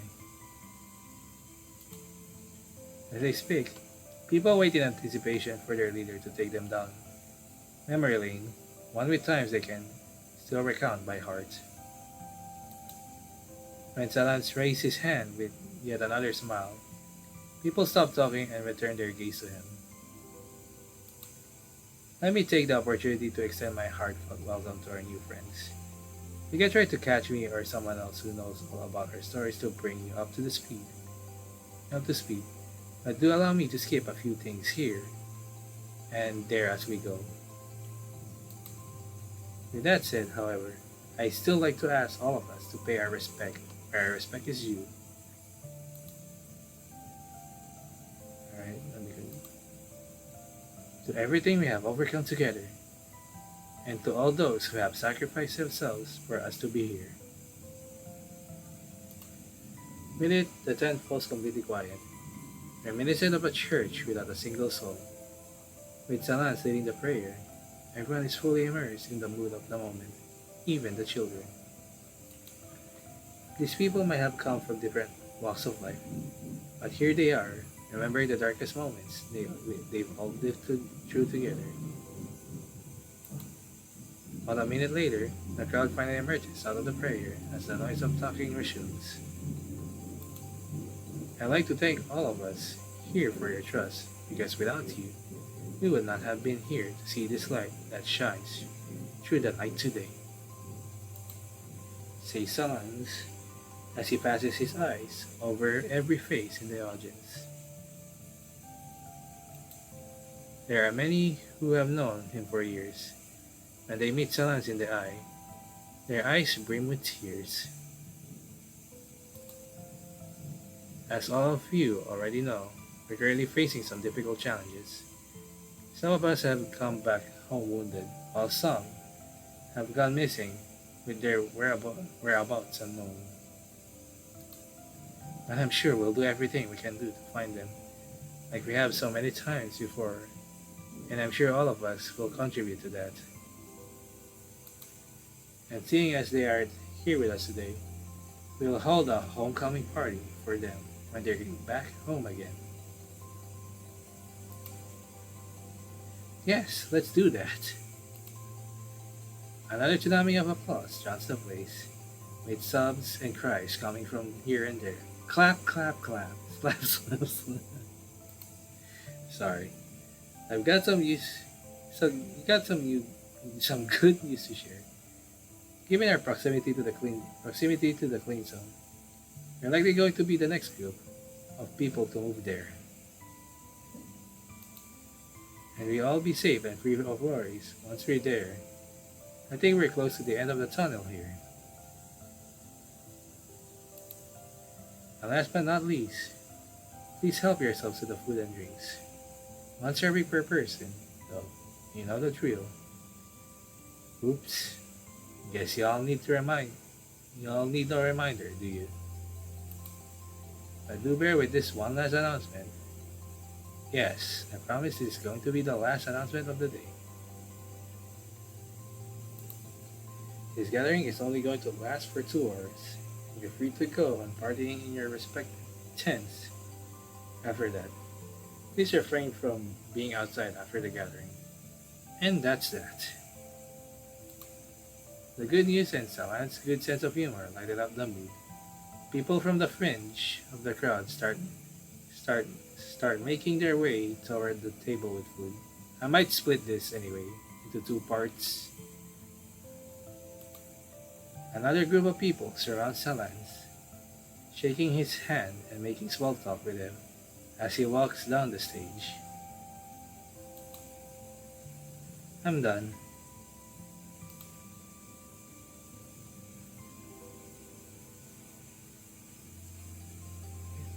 Cannon made their way to the long table with food, even before Salans finished his speech. He got her share of food before people started gathering by the table. Number 21 keeps her eyes fixed on the group of people surrounding Salans, apparently not ready to go.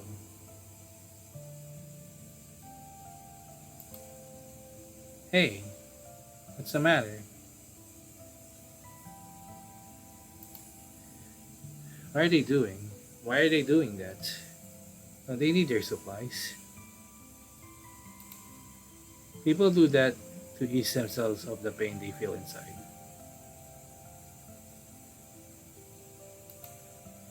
What about you then? The big guy just take everyone here, and that includes you, Cannon. Silas is probably a reliable and trustworthy person, but he's their leader here. Anyone who wants to be a leader has to become part of them, which is not something I can do.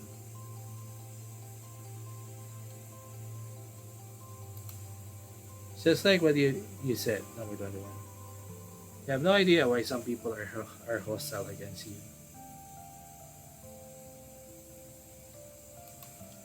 That's because there is no way you can become part of what you don't belong to, unless you forgive up on being who you are.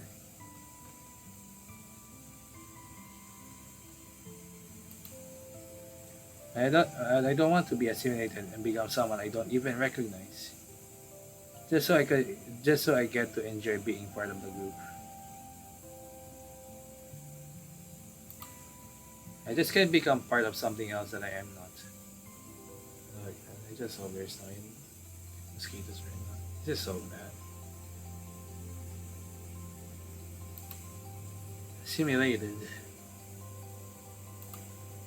You sure? This can become part of something else and I'm not.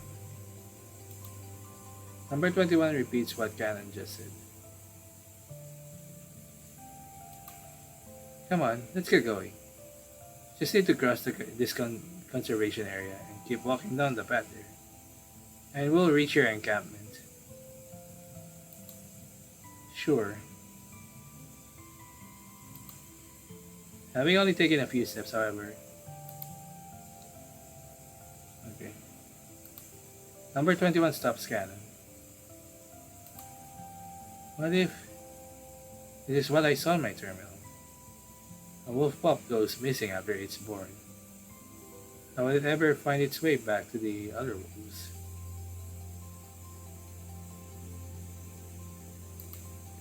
Well, I guess it's gonna be hard. Without another wolf around to teach it how to survive the world. It won't last even a few days. And even if the baby wolf is lucky enough to fend for itself and even find food, it won't last long on its own. A wolf pack doesn't take in some wolf they don't know. I see. People nuts. Let's go. Ready to leave. Number 21 starts walking.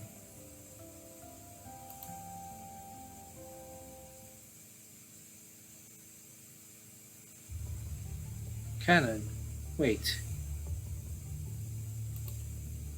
Right when number 21 and Cannon are about to exit the tent, Salance calls their names from behind. He makes a beeline for them as he refuses the drinks that people try to pass him.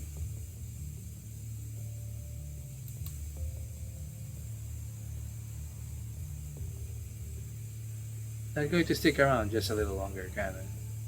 And this is a construct from Babylonia, I presume. How are you? Can't do that.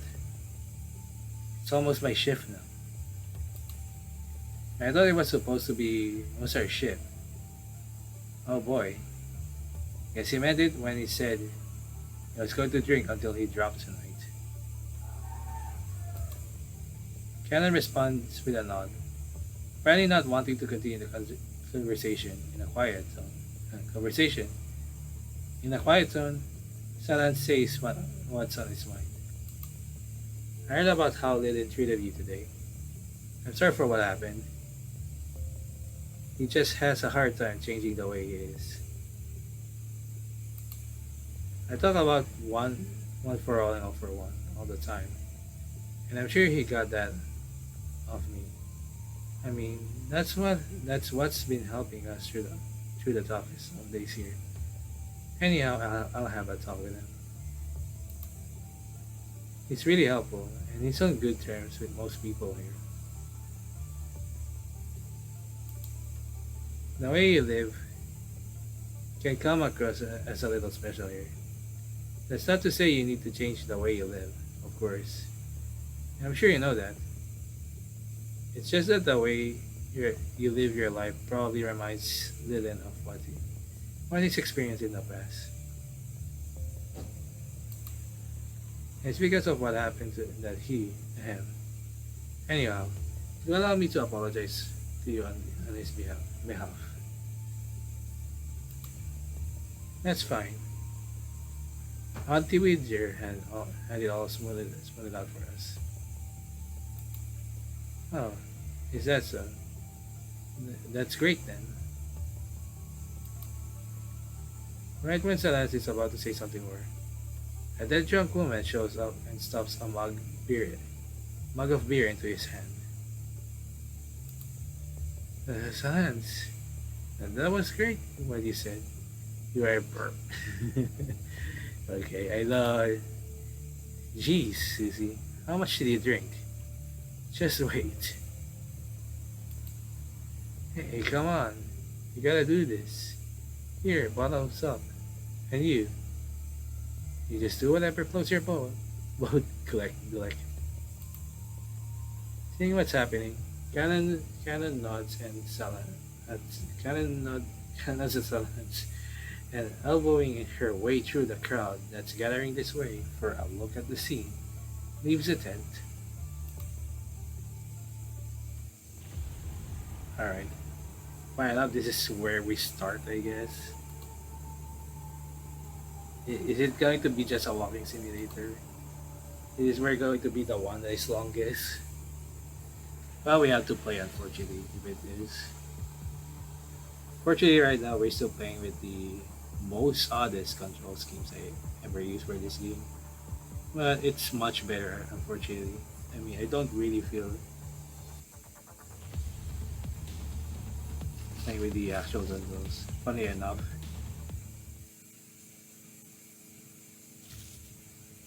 Hey, Snore. Our buddy. Steady wagon. This way. Reservation area before the party then. Let's go, Batty. Buddy, back door, please. He's so cute. That's a team of like the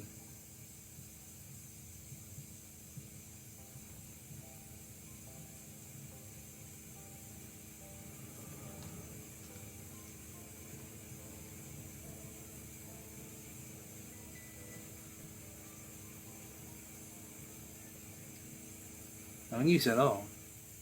Sorry. But it's been days already. Have you really been searching seriously? We were best to locate the missing people. I lost contact with all of them. How is that possible? Huh? What is this thing? Wait, where are you going? Oh boy. Please. Buddy. Wait here, I'll go around.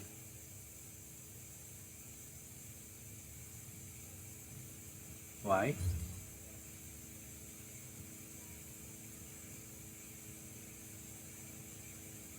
At least we can walk down. Let's work out solution. Give me some more time. I think there might be more into this. So yeah, I'll get to body.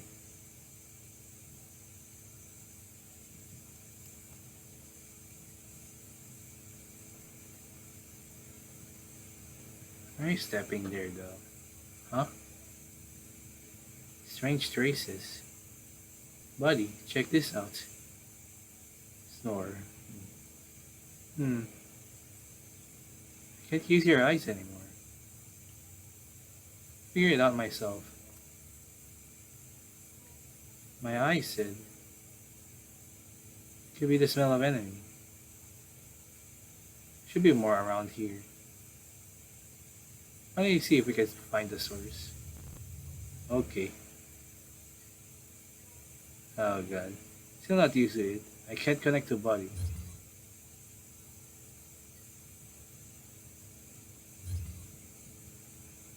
It's just because we interacted.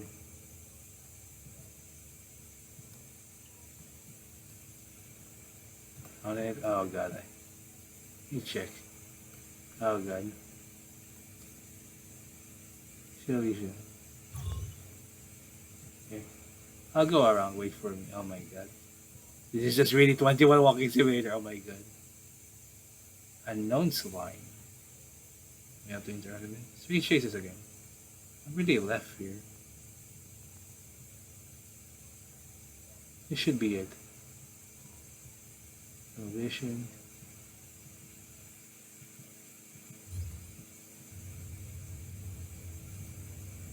Shock. Alright, you have to press here. Q. A dead person. A dead person who dresses like a traveling merchant passing by. Her chest seems to have been torn open by something, with signs of infection on the skin around the wound. Her fingertips are coated with black mud. Her body is still warm. She must have passed away not long ago. Already dead. Shindelu. Alright. It's this one. Oh god, I have to Q. Suspicious traces. Strange traces on the ground. With human tissue and punishing virus. Was there a fight? Okay. This one. Another dead person. A dead person. He looks like a conservation area resident. His legs were deeply infected with obvious traces of tissue fluid coming out. Blood blisters can be found on the exposed skin.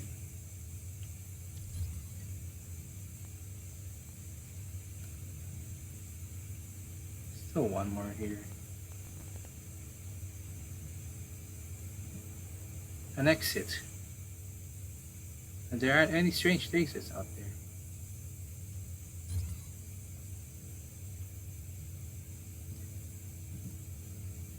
Suspicious traces. Strange traces on the wall. Also with human tissue and punishing virus. Was the fight intense? I didn't hear any fight at all.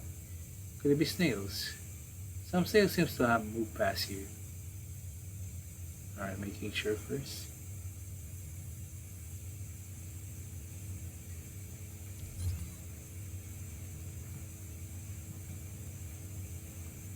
I have to go, buddy.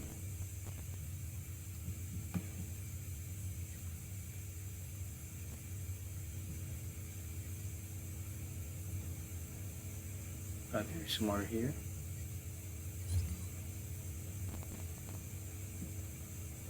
A survivor. He's still breathing, but the one next to him has already passed away.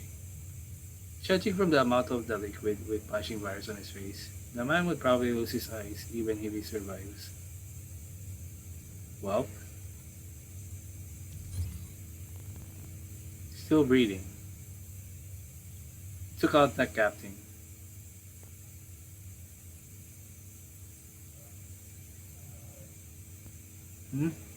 Why the bus? Bad reception. Buddy, let's go outside. I will not try to read every time, unfortunately it might be fast. We have to fight.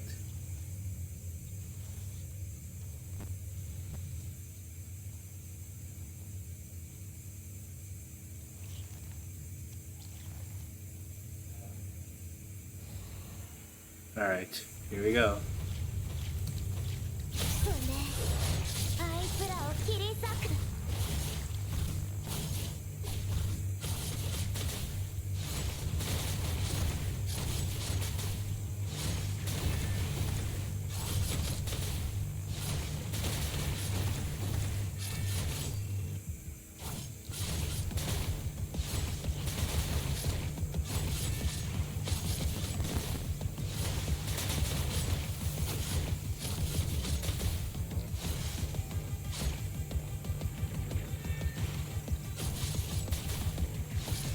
あなたの色。好き。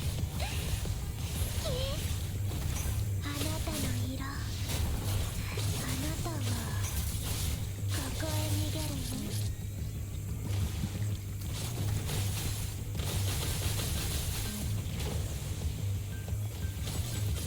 あなたの色。好き。獲物、逃げなさい。逃げなさい。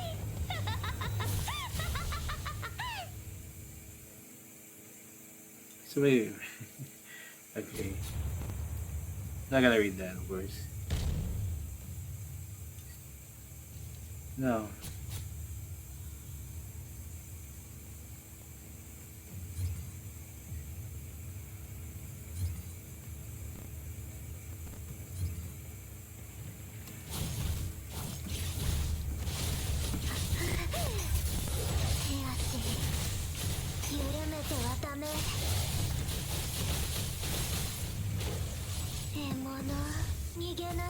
Oh yeah, why am I pressing 3? We don't have a cog here.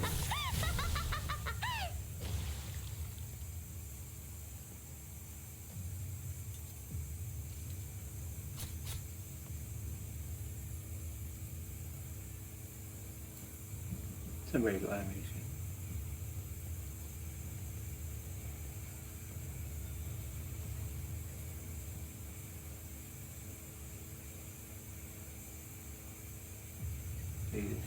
You are injured. We were ambushed. Anyway, go bring a captain here. That way, hurry. Are we going? Here? Not here. Where's the arrow? Why is there no arrow? Oh, here.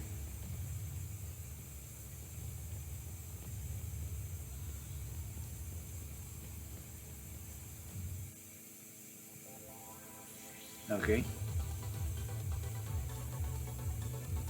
I know why they returned the other team. I like the other clear team. Dun, dun. I don't know why they changed it back. Was it a mistake? Is it meant to be later? Oh, this does not use serum. Oh my god. Well, why are we wasting for then? Oh well.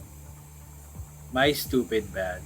It's just for free, by the way. I already know. I should have known that already. Ever since we played the Alpha chapter. Chapter 23. Again, can't use my character. Are the patients all gone?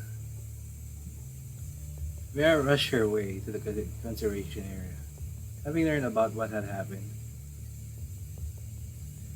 Having quickly purged the encampment, Vera asked Salance to quickly tally up the people here. Keep the people there. 4 left in the house, one still breathing, and the other already dead. That's weird.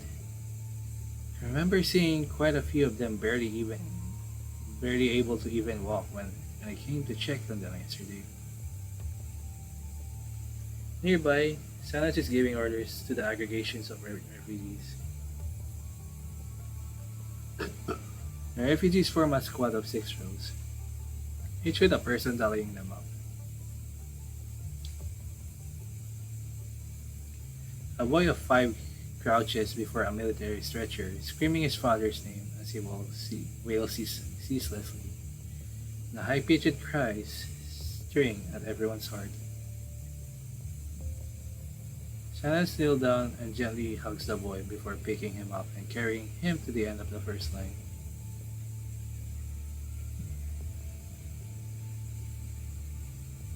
Winger, will you look after Dak's son for now, please? Having just wiped away the remaining traces of her tears, the old lady rubs her hand on her rag clothes, as if to hide any hint of sadness from the little boy. Okay, leave it to me. Silence nods and puts down the boy. Before sending him off, Silence holds onto the pair of tiny but callous hands. Chap, your dad will be back soon. You saw the doctor giving him a checkup and treatment earlier, right? Chap nods his head while biting on his lips and widening his eyes to keep himself from crying, but droplets of tears continue to roll down his cheeks every time he blinks. Uncle Silence, Daddy's eyes are hurt. What will happen when Daddy wants to cry? Or cry? Daddy always sheds a lot of tears whenever we visit Mom at the grave. Where will the tears go now? Silence opened his mouth, but no words come out that can answer the child's innocent question. Winger takes Chap's hand and pulls him into her arms. My dear child, it's all going to be okay. Everything's going to be fine. Chap follows Winger into the first line as Silence points at them to a colleague counting each person in the line. The colleague gave Silence an okay signal. Roughly 3 minutes later, where everyone's been counted, Silence approaches Vera.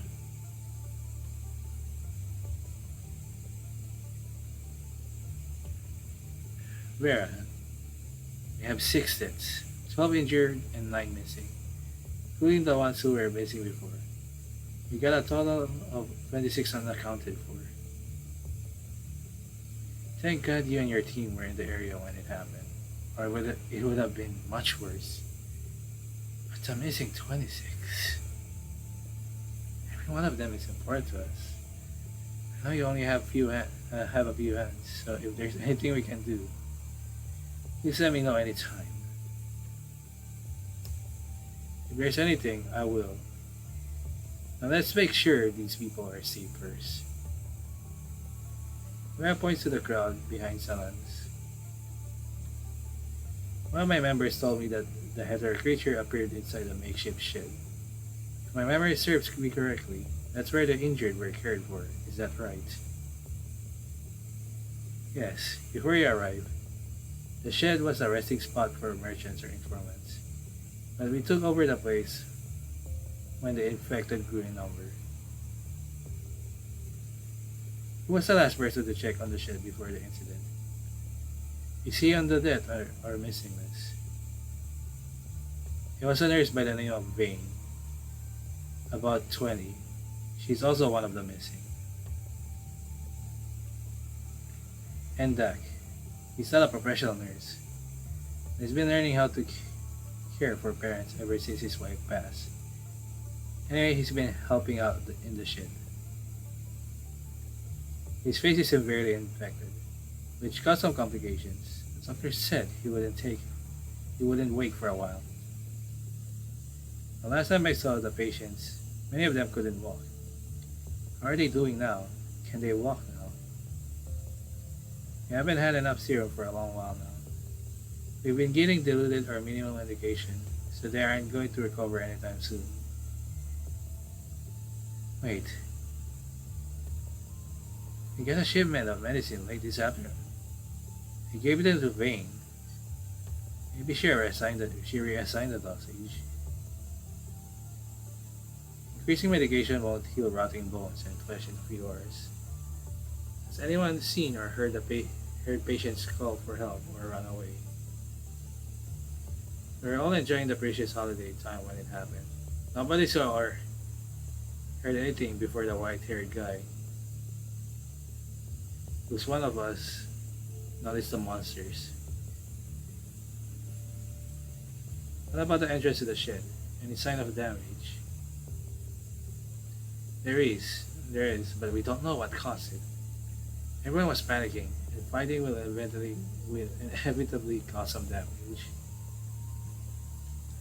Freya looks past Salans at the sight that, till just not so long ago, was filled with joy and laughter. This makes no sense. How did the patients move elsewhere? If the hetero creatures carried them off, there should be witnesses or tracks. With that, Salance falls silent, too. How about you help me out now? Get everyone who's not on some urgent task gathered at the clearing. I'll leave a few of my people here to protect you. Give me half an hour to search through the area.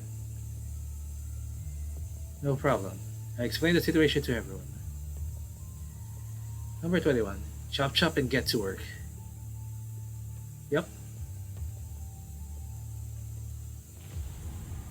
Alright. Part 2. Let me just inhale my plastic here a little bit. Alright. Part 2. Take care of this side, number 12. Leave the other side to me. Be thorough. Copy that.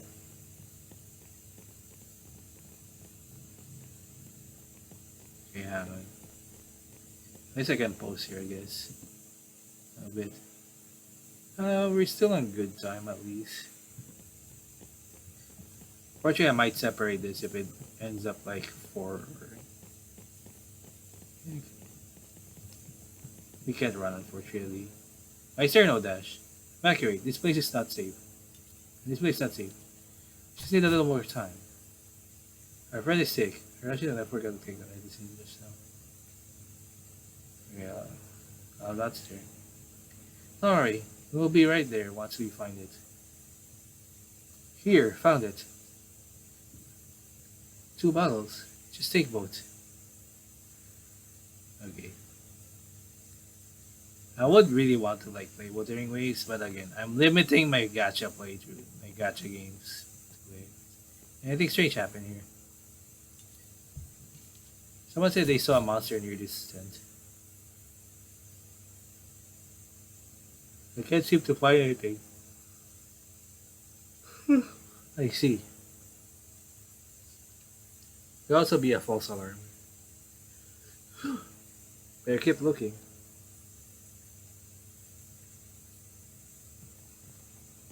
Okay, there's this. There's some trails here. Sniff. Here it is. It's the same trace as before. But it seems new. It's heading that way.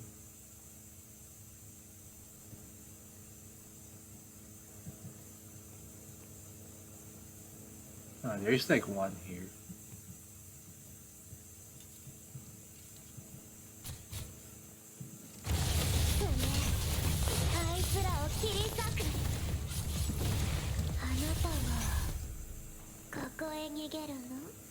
Can't believe we left out some enemies just now. Suddenly jump out from behind the tent. I was freaking out. Freaking out. Fortunately, thanks. I'll just continue investigating. Oh. Conversation. Observation area carefully. I still need to check there. There's still more there though. We need to check here. Investigate.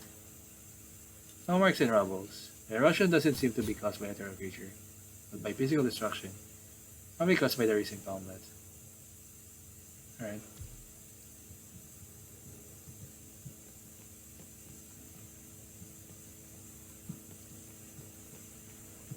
I think we can check here. And there's one there. Fortunately, there's no arrow for whatever reason. For whatever reason, there's no the circle and arrow that points us to where to go. So this is so very weird. Oh god. 落ち着いて。 Sorry. そうね。 Oh god. Didn't mean to go there. 獲物逃げなさい逃げな That さい sucked. Didn't press the dodge. New enemies. Did I miss them just now? I'll go back and double check. Titular Captain said.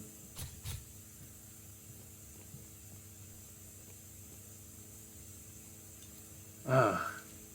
Did it explode itself anyway? Weeping. Kid. Still here. Very safe. Leave this place. Go to Salans. Ah, that was so scary. Huh. Alright.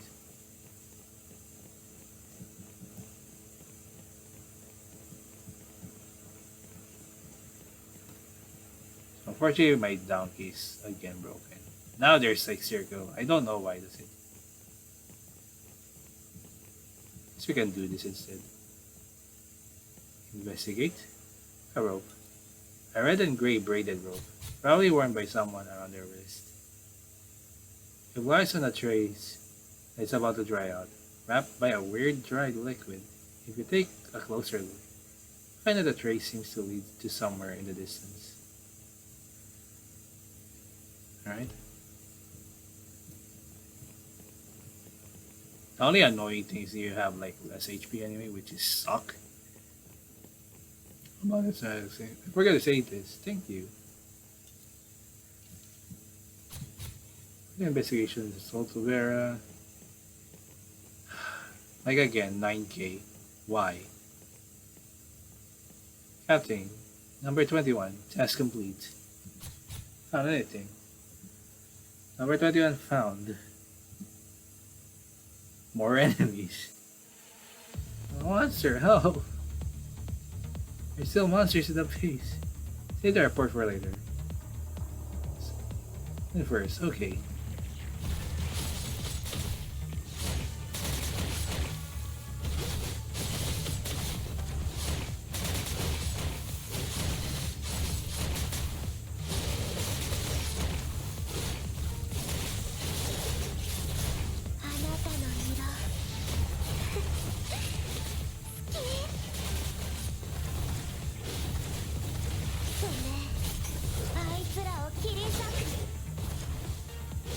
Where are the rest of enemies?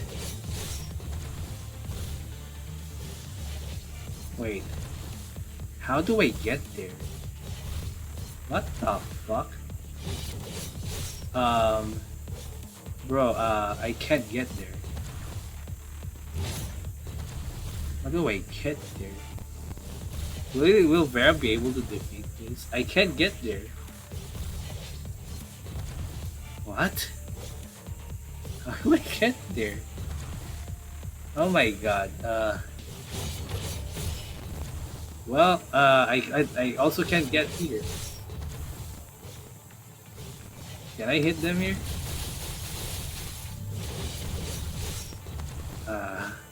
I can't reach them.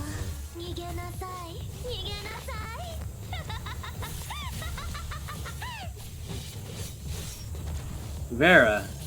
Oh my god.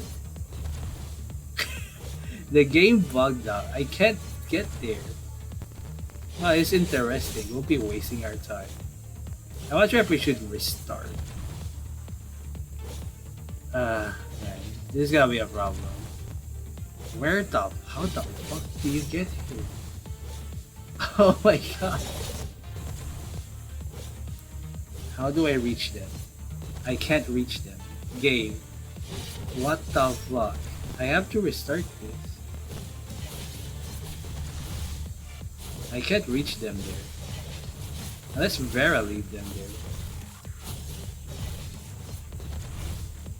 I can't. I might need to restart this. I can't get them there. I'll be right back, I guess. Let me see if they defeat it. So I'll be posting a little bit. If it doesn't work, I'm not sure. I have to restart it. You'll see it soon. Very soloing it though. This is a disaster. Alright, Vera beat it. It's worse than I thought. Same thought makes fucking sense. Well, Vera's saved by the bell, I guess. I mean, she can really solo it. What bullshit. I can't reach the enemy. Vera just bug out the enemy and just fight them alone. It is very worse than I thought. You two, go back and bring the transport craft here, along with the medical supplies inside. Roger. That was ass. I mean, we still cleared the quest, the mission. There's still like more, of course. Tracks. They went that way. Number 21 points at the hetero creature tracks she discovered. It's a drag mark. Silence. Is there anything out of ordinary at the Northwest base recently? Musarlilin Cannon. Come over here. Have you guys noticed anything unusual on your patrols? Northwest? Nothing I can remember. I've been guarding the south for the past week. The Northwest, the boy and the girl alternated. Mazar points at Cannon. Cannon is about to answer Vera's question, but Lillian cuts her off. I assure you there have been no monsters in the Northwest in the past few days, or I would have reported it already. And I think I haven't seen anyone pass through that main road these days. Usually we'd see merchants or other travelers on this road 2 or 3 times a day. What about you? Rhea focuses her eyes on the only person who hasn't spoken but speaks in a hesitant tone. Taken aback when she realizes that the girl isn't human. What Lillian said is exactly what I've seen, too. But I did notice that the woods near the Northwest Recon Point are quieter than usual. Quiet? The birds there don't chirp anymore, and the breeze seemed, for 2 days, it was too humid, and another day too dry. Birds? I never heard a bird call around here. Where can you find birds there? Here. Deep in the forest, those little critters are having a difficult life too. Then he looks at Cannon with suspicion. Whether it's work or personal, what Cannon said seems not very credible. I think we should go take a look. If these clues do mean something, we might make it in time. Hey, the guy responsible for the south. Just to make sure, is there anything unusual in the south? Let me think. No. There's a field of tall grass in the south, but no path. Nobody passes through there anyways. There are no trees, and so no birds to begin with. And this. Number 21 opens her terminal to show Vera a photo. In a pool of purple red liquid lies a worn bracelet with alternating bands of red and gray. Vera moves one step over and waits for Silence to come for a look. He nods solemnly after seeing the photo. This belongs to Vane. It's her late sister's.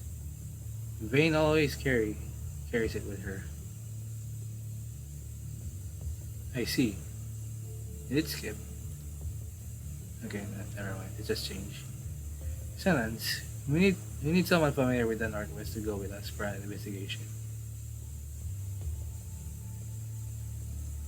But just be warned that we might run into hetero creatures. My team and I will do everything we can to protect your man. We will need him to keep an eye out for traces or items belonging to those that went missing. Can I take her? Rhea points at Cannon. She's not familiar with their items and habits. Salance, let me go with them. I'll find everyone. I want to see Saran again. Cannon doesn't pay much attention to others. What about Dylan? He might be young, but he can carry out missions on his own. He also knows everyone well. Okay, let's do that. I know that you'll have to follow my orders. I will. If we see a monster, I'll hide right away and we'll get in your way.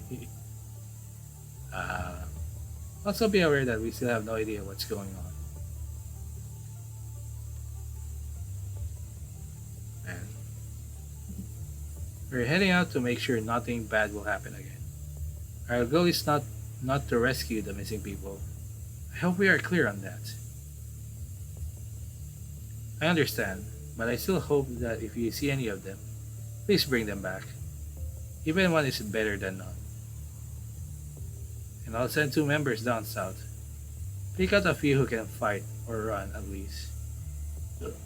The south is safer, relatively speaking. And they'll be scouting there. Some people might have run outside in the base in a panic. Got it. Sanats approaches a few middle-aged men who begin checking their weapons and belongings after hearing the order. Then he waves at Musar and Cannon as they walk toward the group of men. You and you two go with the group. Remember that if you spot a bunch of enemies at once, run for it immediately. Roger that. Also keep an eye on that construct and make sure she's not someone who escaped the purifying force. If she is, just report her all the way up without going through me. If she's not, just leave her be.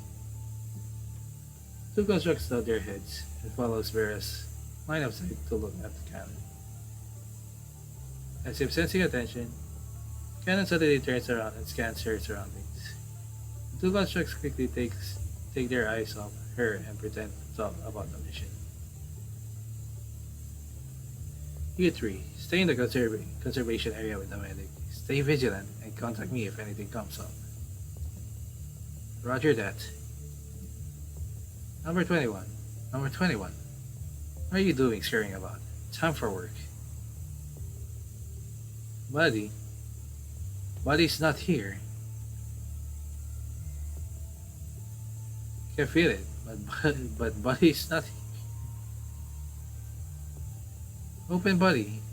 Open your eyes. Well, open. I can't see what Buddy's seeing.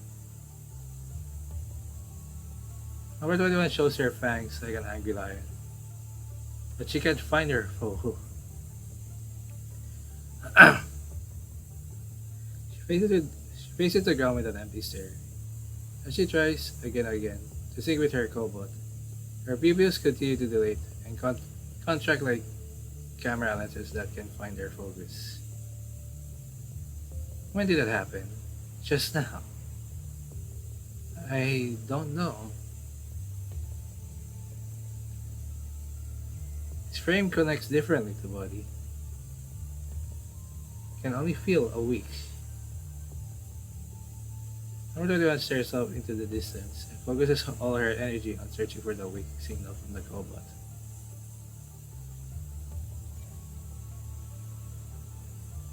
I'm not gonna do that. The shock of pain travels through number 21 like a venomous snake racing through her veins.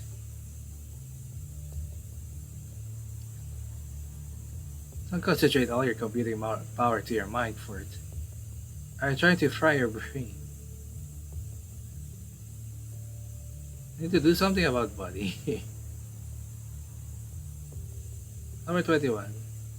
Try to see if you can sense a general direction. Number 21 closes her eyes and scans through a mess of signals for the familiar one. I can't.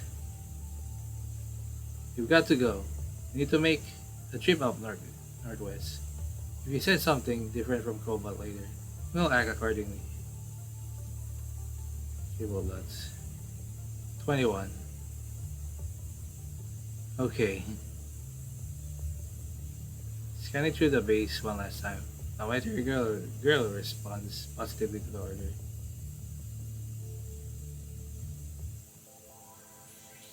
Alright. Exit.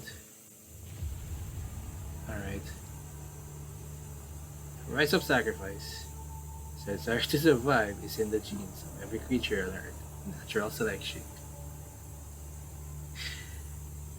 Play story, man. Play the story. I'm clicking already. A slimy, sticky, crawling sound echoes through the dim room. Inside, a simple corral made of piles of boulders and rebars. A few flora and fauna-like heather creatures are wandering about. The monsters walk past one another without any aggression. Instead, they move together as a group toward the edge of the corral. Within 1 meter of the corral is a house cleaning robot that is dead from running out of power. The hetero creature reach out their limbs hysterically at the slumbering machine and keep ramming into the fence that is stopping them. Gradually, the commotion slows to a halt. 2 plant-like hetero creatures extend their crown upward and grab onto the highest viewer of the coral. Next, 3 amphibian-like hetero creatures slowly climb upward along the bodies of their kind. After some struggle, they realize that the slimy skin of their kind is not suitable for climbing. The hetero creature leading the procession extends its concealed blade on its limb and stabs into the body of one of its friends, pushing this affair up another level. When the last hetero creature climbs onto the branch leading to the crown, the thin branch finally splits straight down the middle from the weight. The unfortunate climber and the 2 plant-like hetero creatures stumble onto Earth, their crowns still clinging to the top. The 2 hetero creatures that made it over the enclosure close in on their prey and begin their aggressive attack on the silent machine. Sir, the call from Lidas. Grey Raven, they have left, sir. But they left the eye, which I asked Mr. Monster to remove. Everything else is as you predicted. Your cargo is ready on the paper crane. I don't think we need a patch to know what this means. Yes, social activity also appeared in City 27. That means we should prioritize projects related to the Titular. Right. Can let Mr. Monster join the project if that's okay with you. Lidas glances at the man beside her, but he is looking downward and is as quiet as long as the long winter night. Maybe meeting him was destiny steering us into the future we see now. Cinderella and I couldn't be more thankful for the projects related to Godzilla. But they might not be best for you. May not be the best for you, if I may. Are you sure we want to initiate the backup plan? There are backup plans precisely because they will achieve the results we desire. Don't worry. Then I know what I should do next. I really hope she will become the key that you need. Are you going to keep observing them? She directly points at the hetero creatures that are still attacking their prey. Get rid of them. There's no room for doubt. But only a proportion of samples display cooperative behaviors. That already proves that it's possible.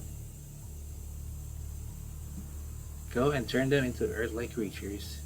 That will make it easier for Ascendants and humans to understand and manipulate hetero creatures. You also need to start preparing items related to Godzilla. Yes, sir. Runaghan looks at the girl with wings to see if she has any other concerns. Okay. Sure.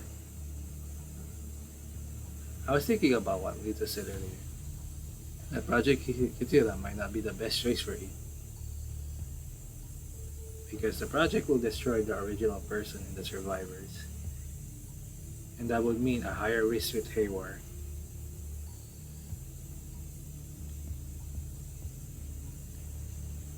Bullets. That tower is evidence that humans discovered the key before us. It's empty now again, but I lost control of it. You don't do anything. Unusual concentrations of the punishing virus will only create more chaotic hetero creatures. And creatures created from the red tide are difficult to predict and control, like the test sample Litas left at the Copperfield Aquarium. Confining them to Earth's natural laws before they go haywire is the better choice for us and for humans. So go and make your dream come true. Yes, sir.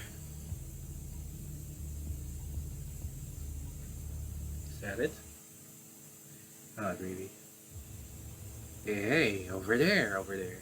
Go right over there. Boom. Okay, this is the commandant, I think. Ugh. And the scary looking guy is a group of 4 or 5 hetero creatures. After luring the monsters to a specific spot, the muscular construct gives them an aggressive punch, sending them flying a few meters backward. Before the monsters could get back up, they were already engulfed in flames from the explosion. Mr. Noctis, too close. Hey Noctis, look at that pretty crystal. What? Explosion, too close to commanders. Come on then. Huh? There's enough time for 21 to run 3 laps while carrying Vera.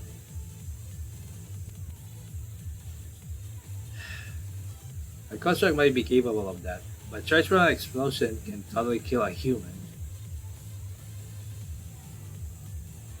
He's wearing a powered metal suit. Well, at least count to 3 next time before you set off the bomb, so people have time to ready themselves. I love him already. He's so lucky talented. Oh, sure thing. Next time I'll go 3. Boo. Jeez, we asked you to count to 3, not say 3.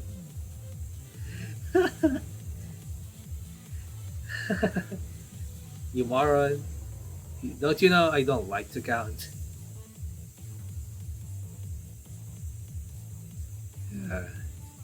Triple nuts.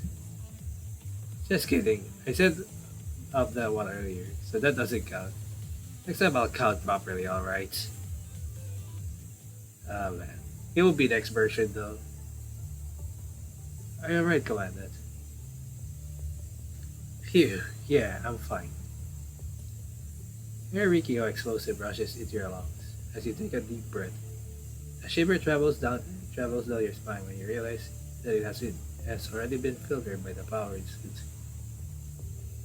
The Cerberus is notorious for their way of executing missions, but the way this particular mad dog pulled off his act just now is way beyond rough.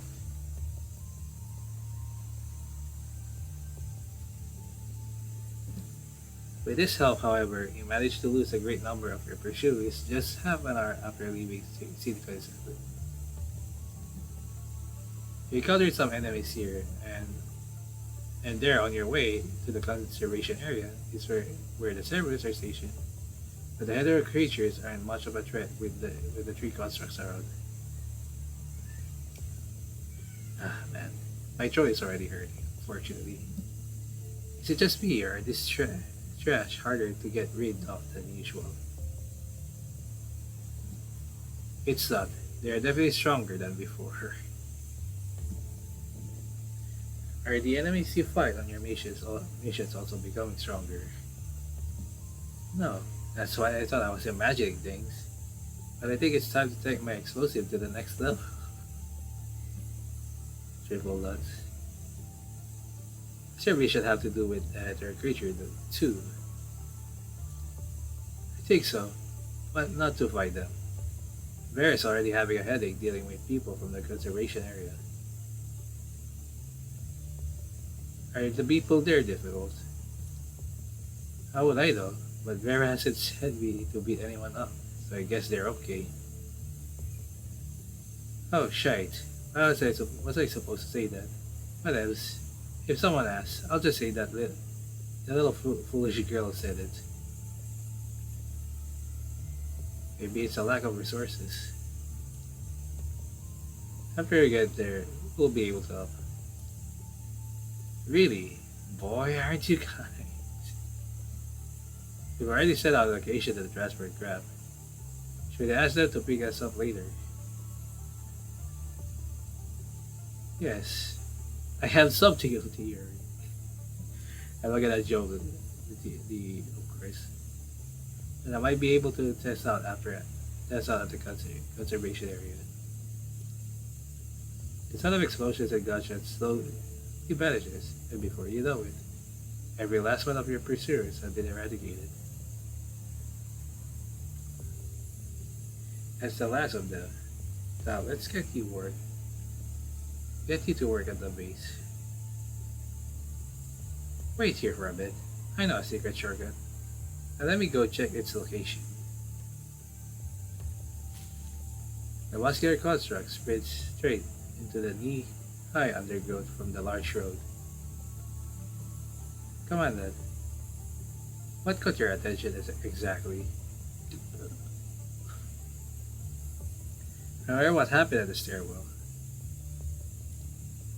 Some of their creatures committed suicide to become stepping stones for the rest to climb. And maybe, just maybe the heaps of either creature carcasses, the first and second sets of coordinates, are the results of mass suicides. Right.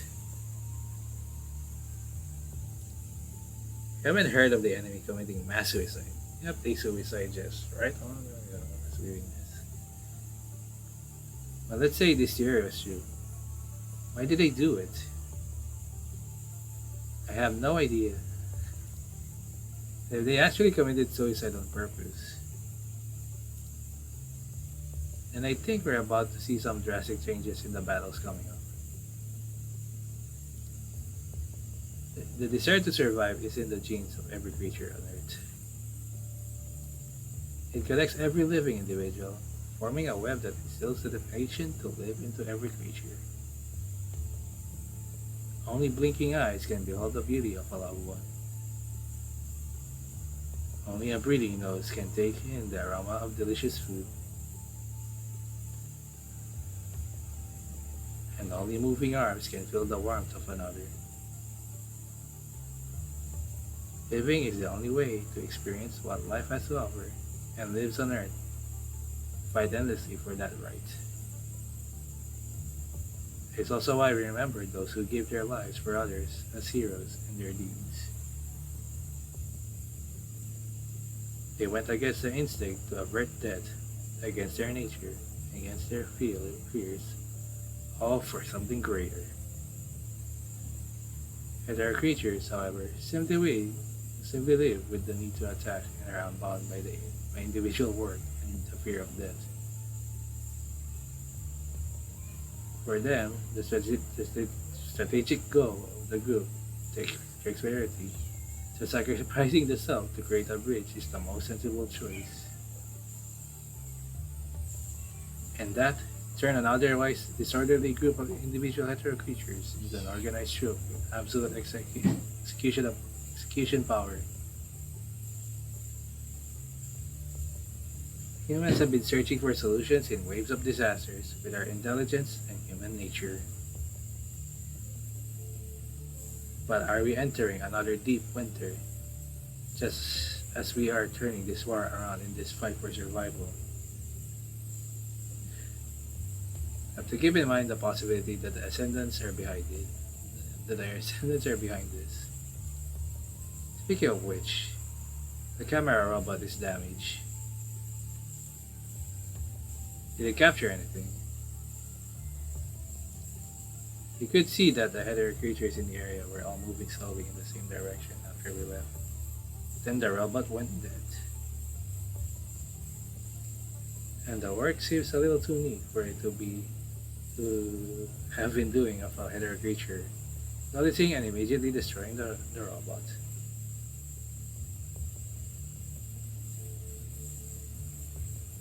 Just upload the footage. They'll analyze it by frame. Hey, Grey Raven, over here. Knock these hops down from a tree, crushing a handful of lush vegetation.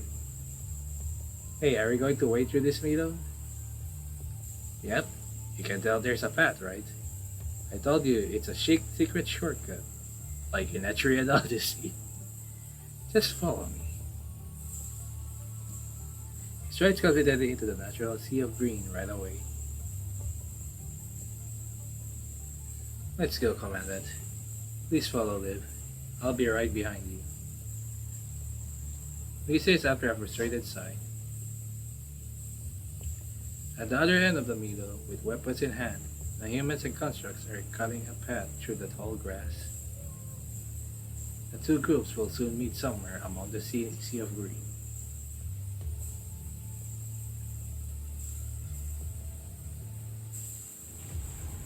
Alright, I'll pause here a little bit. We do have still some time to record. I'm just gonna open my electric fan. It will be kind of noisy, I guess.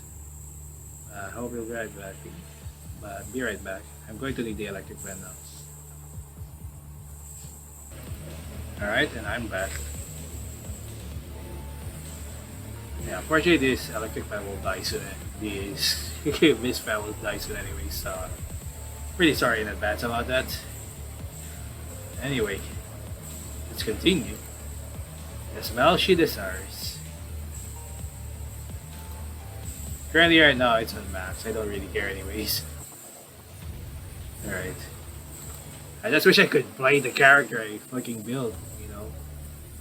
I'll take the left and you'll take the right. Number 21. Shorty, stay close to us. I'm not sure. I am not done growing yet. Right. Number 21 walks to the other side of the road with a blank face and focuses on some marks left on the undergrowth and mud. Her tail swings quickly, but mindlessly destroying a few fragile flowers. Triple butts.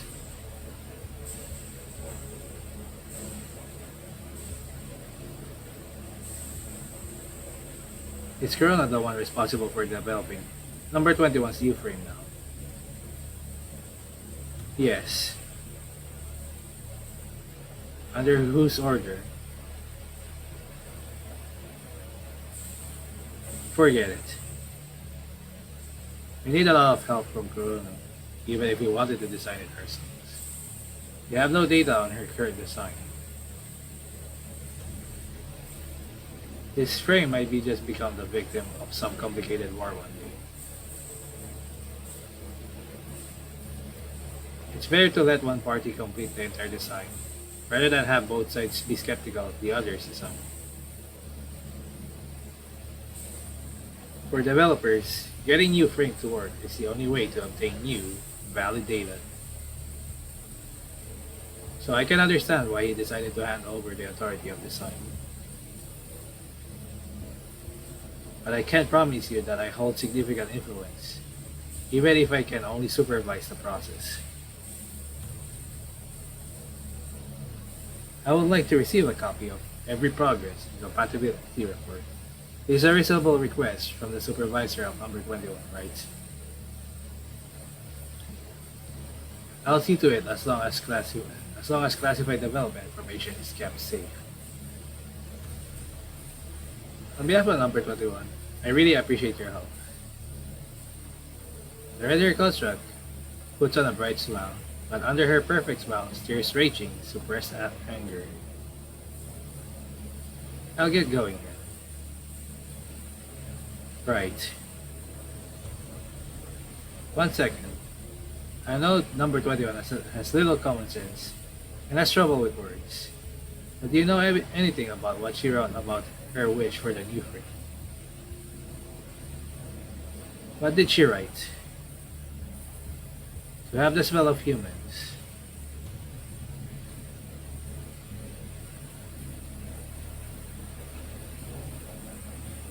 Ever since she returned from a mission in a little town, the smell of humans became one of her favorite phrases.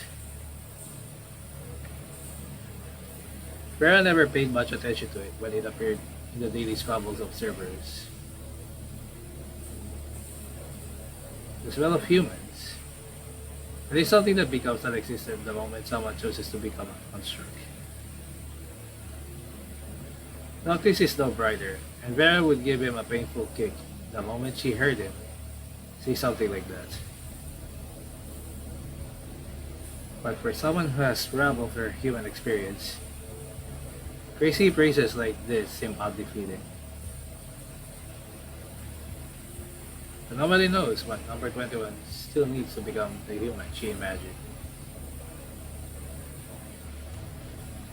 The original goal was to provide her with some extra options on top of stability.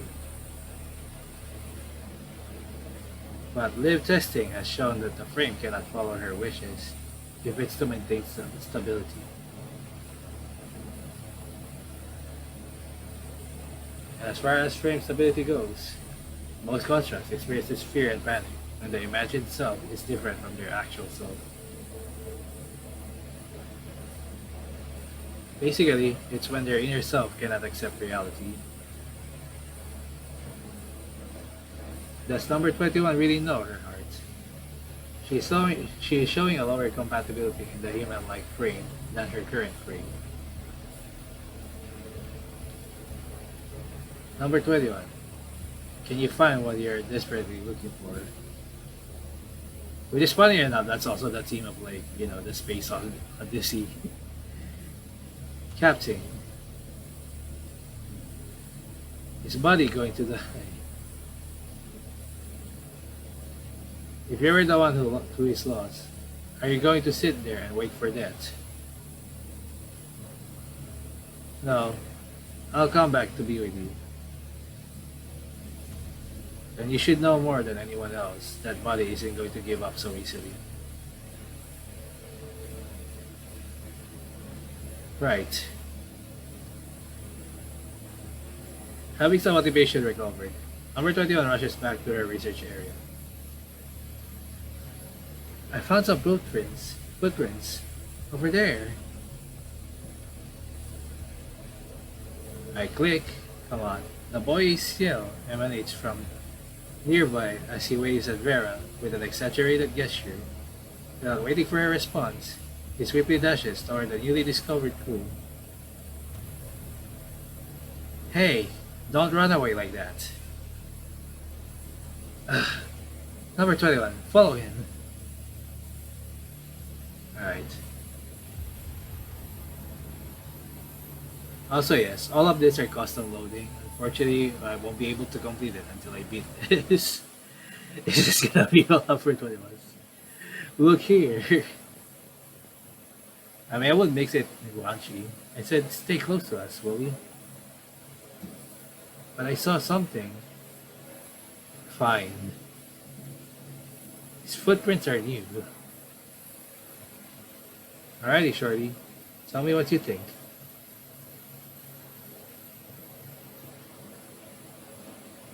Observation area, Northwest Forest.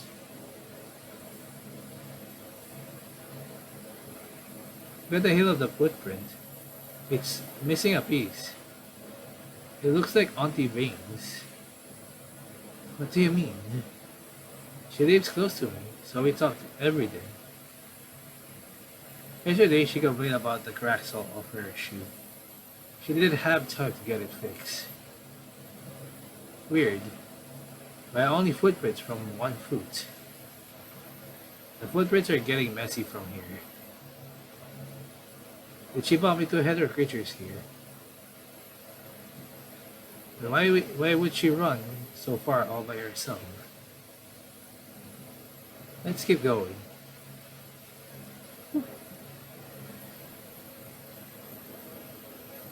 So that's what's right. You know your conservation area very well. Of course. I'm not like that cold-blooded one. Everybody's nice to me. Of course I should help them back. Just don't understand her. She took all the help for granted and still remains so distant. People nuts. That's why I want to find everybody. And I want to see their tears. It's a reminder that I can promise you will find them. Ordered the forest. Okay.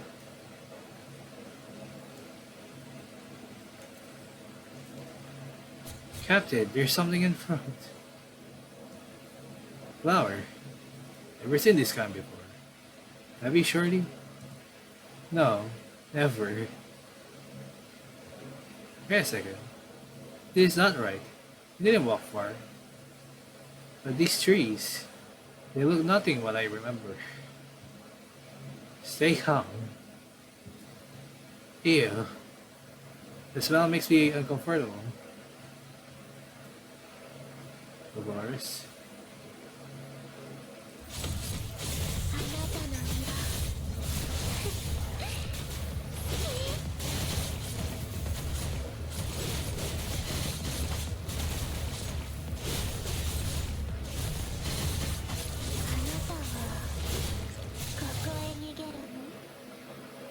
An earthquake.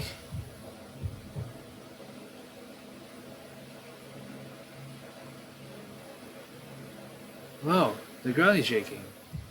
What's going on? I gotta try it, okay? Number 21. I know what's going on. My head hurts a lot.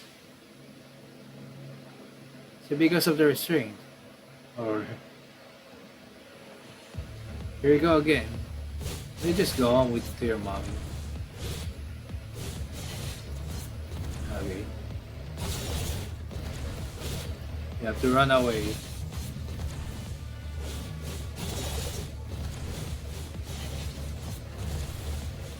Where do I go?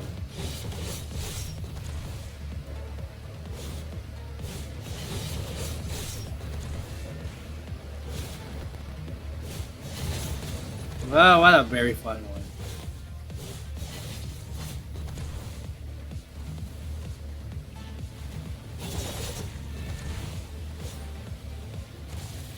The paint seems to have ease of it. Phew, doesn't hurt anymore. Are you alright? Are you alright? Don't just stand there, Shorty. Run. Take him over to get away. Okay.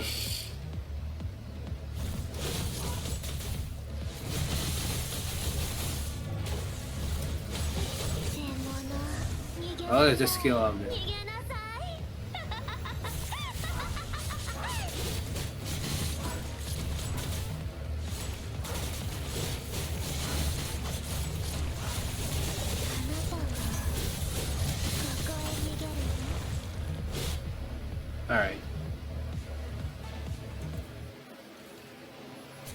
And that's it. Alright, do we have still time? Oh wow, we can play with our own character this time. Jeez. So now it's the red mark. This is introduced at the start of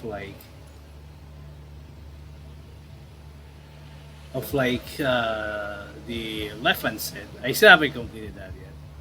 Also anyway, we got some shit here. We can play our own character. Interesting. Normal point of view. Using our own characters will give you different experiences. So we're gonna go with unseen. Well, we do have massive. Confirm. I just wish we could do this to like every other chapter. Come on. That's in point of view. So we'll go with this one. Unfortunately, we already have like 3 hours. So if this one is very long, I might have to end this first part here, I guess. Here, someone's here. I can't see his face. Come back, shorty. Don't touch him. It's badly damaged. Can you tell who this is? It might be. No. I'm not sure. If only I can go closer and check. It's too dangerous. Let's get away from those things first. Keep up.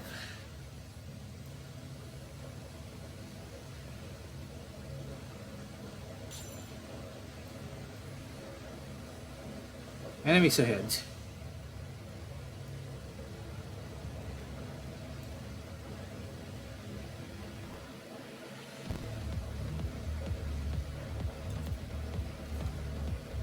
Okay.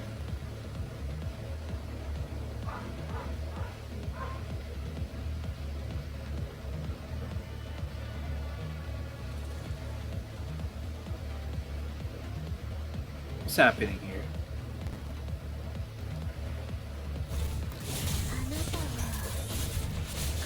Yeah, this is much easier now.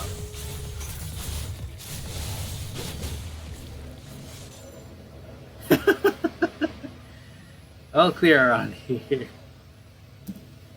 Let's rest up for now. What happened to your face, Shorty? You alright?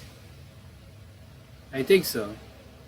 The weird leaves scratched my face when I was on the run. Leave me alone. Let me take a look.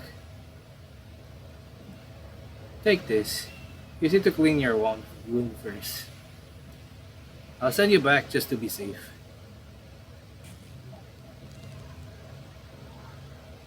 No, don't. You already found the clue.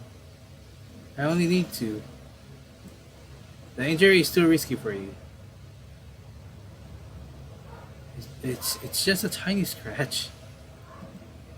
And you must listen to me.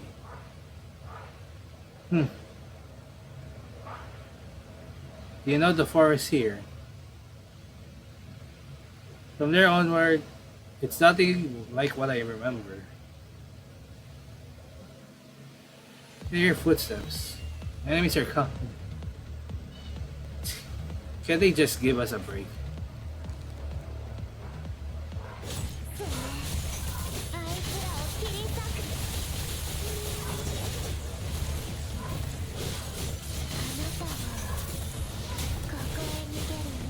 Like, why can't they be like this? So annoying every time.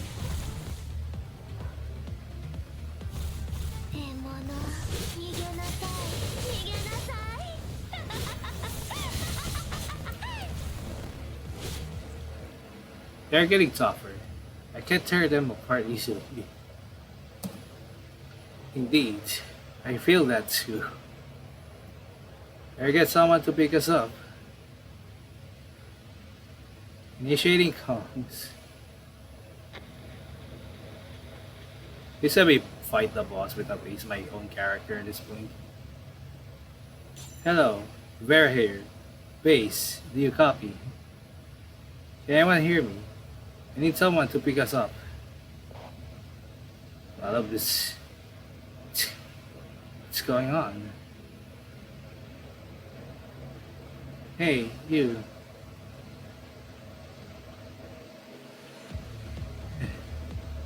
I think I think I just saw them. Hey, the smell is getting strange. Follow him. Got it. Wait, surely it's getting strange all of a sudden.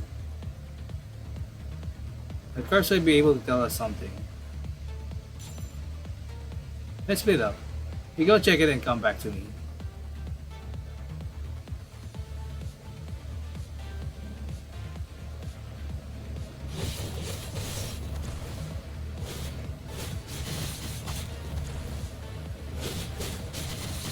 Where? あいつらを切り裂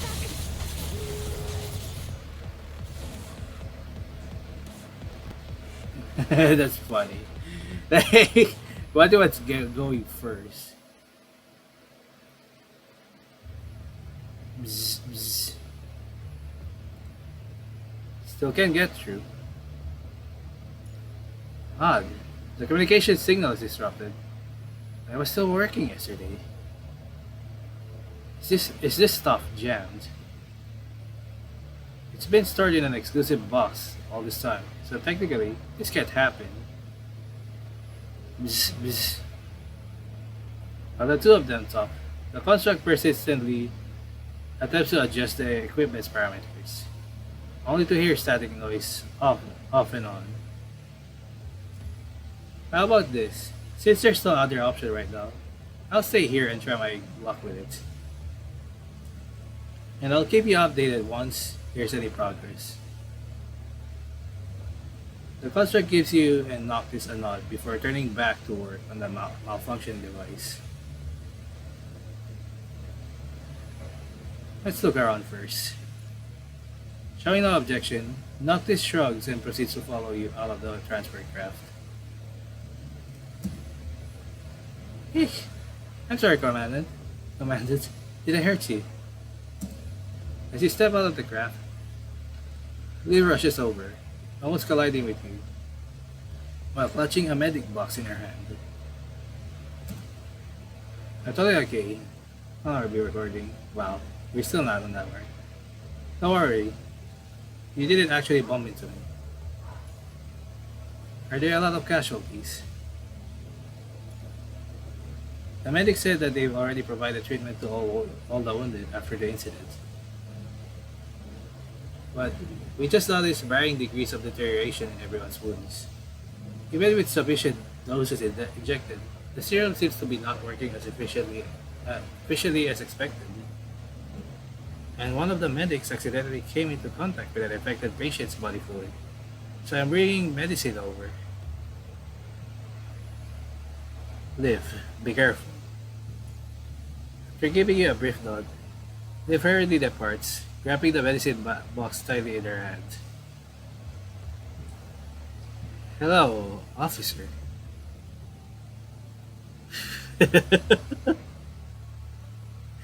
Yeah, my name is still Farrellin. Until this recording at this point. Let's go with Farrellin. Officer Farrellin. Is there anything else I can help you with? Salad's expression shows genuine sincerity. Before arriving here, your squad and Noctis ran into a search group in the south of the conservation area. After Noctis exchanged information with the construct in the group, we decided to let one of them escort Noctis and you back. After learning about what happened in the campsite from Salad's, we intended to contact Pera for a discussion regarding the next step. However, you soon discovered significant signal disruption in the vicinity. As if enveloped by a veil of mist, the entire area suddenly lost all communication signals, casting a sense of unease over everyone present. That's very lovely. I forgot about this. I can send my men to assist if you plan to rendezvous with Captain Vera. We need to be discreet before taking any action. with their location unknown. Our decision could put another group of people in danger. Yeah, right. I'm just worried about the kids' safety. If they do run into any danger, Rare and the others will do everything they can to protect them. And I'm sure you sent him on the mission because you believe in him. Believe in him. Yeah. Knowing that believing in someone and worrying about him is not contradictory. As the leader of the conservation area, however, Salas has to maintain a composed demeanor for the sake of his people. The other thing is, we may notice some unusual activity in the south, and we're going to check it out. Can you assign a contract to come with us? I heard you guys bump into some monsters on the way over, so I'm thinking that they might have wandered somewhere nearby. Noctis, can I leave that to you? Oh? I was kinda expecting you to let me search for Baron 21, so that I could see them burst into tears upon my arrival. Anyways, dealing with those hetero creatures is also part of the gig that Vera gave me. As Noctis moves his shoulder around, he follows Silence anyway with his weapon in hand. Vera's team has already relocated their tents from the military encampment to the conservation area. With the aid of their devices, Lee is running a thorough analysis of the available data. Lee, how's it going? I've been trying all the way here, but the videos can't be uploaded with the low-level channels on and off. Bad internet connection. Just kidding. But I have all the data sorted out for our squad, as you ask. Now, tell me about your speculation. You see three dots flashing on the screen before you, representing the three central purification filters. I was right. I unfortunately said purifying on this though, but very close. Hidden near the mission points. The dots marked with numbers 1 and 3 are emitting a green glow, suggesting the CPFs are operating normally, while the other dot appears grayed out, which means the CPF near mission 2 has shut down. Mission number 12 has shut down. Using each of the three dots as a center, Lee highlights the range of influence for each CPF. Coincidentally, all three of your mission points fall within the boundaries of their respective circles. Our current location is right here. With that said, Lee marks the conservation area with a new dot. You take the operation terminal from Lee and hide all the other marks, leaving only the three mission points and the conservation area on display. According to Salance and Vera's men, I'm assuming the conservation area will soon be the fourth location where the hetero creatures gather. The possibility stands. Since similar situations haven't occurred here, the command center didn't include this area in our mission.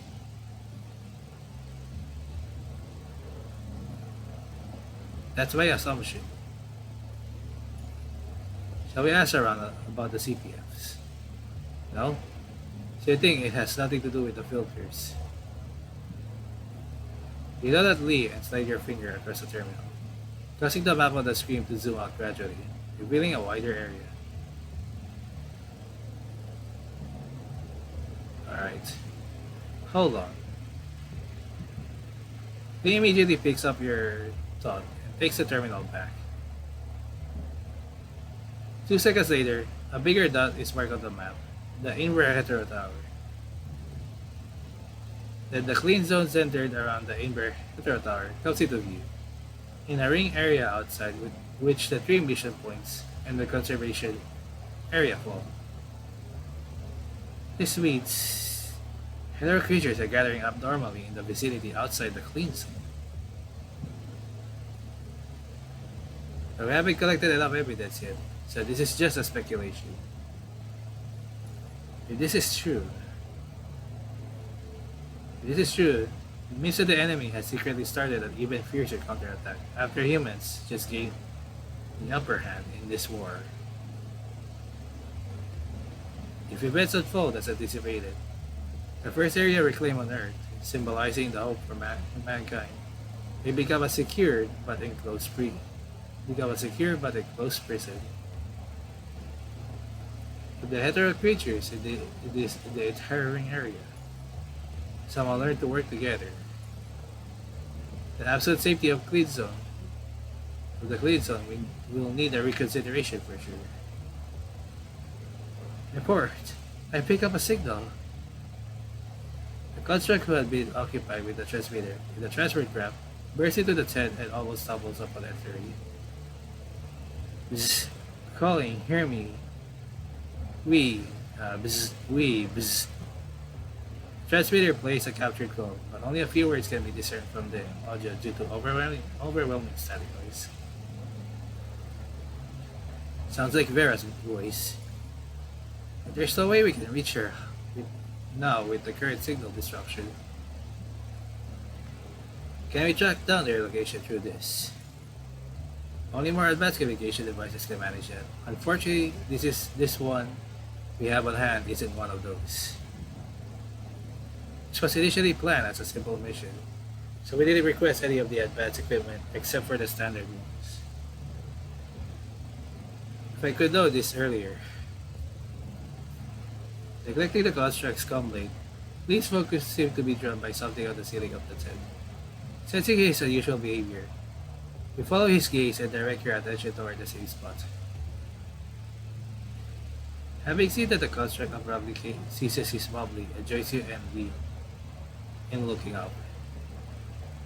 At the focus of your gazes is a capsule-shaped level vial attached to the ceiling. The red liquid inside appears to be trembling slightly.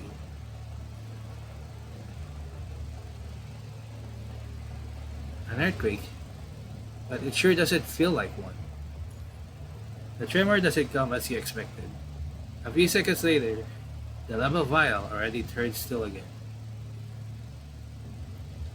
What's that? Wind? But this tent is military-grade windproof.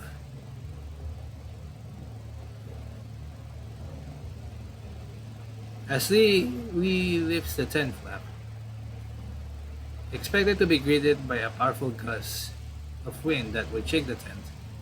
However, nothing has happened. As you and Lee lock eyes in contemplation, a sudden tremor ripples through the ground beneath your feet, disrupting the momentary stillness. Unlike the sensation of the ground being torn apart, you are bombarded by intensified small vibrations, as if countless insects are scurrying and trampling upon the ground. The peculiar sensation creeps up from your feet, crawling its way up your body until it permeates every inch of your skin. Let's check outside. The few Cerberus and noises reverberate to the conservation area as people exchange glances, searching for an explanation. Before anyone could fully comprehend the situation, the ground state starts shaking with even greater force as the true horror begins to unfold. Amidst the rusting sun of vegetation, some of the grassy plants anchored in the shallow topsoil are effortlessly torn asunder, exposing their twining like brown roots. Ah! Earthquake! It's an earthquake! Some worthy edge would be falling asleep every time for the earthquake. Now to the open space. Don't get close to any buildings. And forget about your stuff in the tents. What is that? With the transmitter still in hand, the construct makes an exaggerated lunge to steady himself, pointing towards something in the distance. As you turn your gaze in the direction, a mesmerizing sight unfolds before your eyes. The treetops, adorned in a bright color, slowly emerge from the depths of the dark green woods.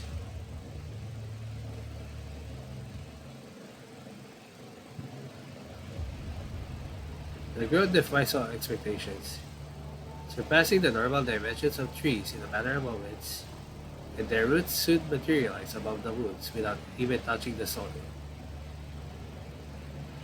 Which are the roots connected to the stocky stems, originating from a central wooded body that appears unbending.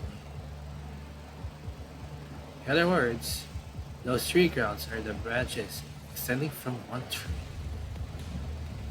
No, it is inaccurate to refer it as one tree. It resembles a plant composed of various intertwined parts, chaos existing in the form of a living organism.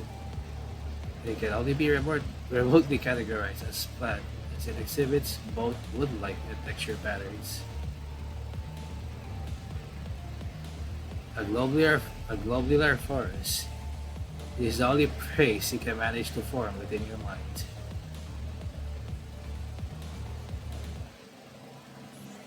Nice. Uh, Thank God we can play with our own character. I just saw up to boss, right? I'll be right back again. I'll be taking a piss a little bit. I'm really sorry if there's I'll be playing one more for this recording and then yeah, we'll be doing like part 2B, I guess. Or part 4B now.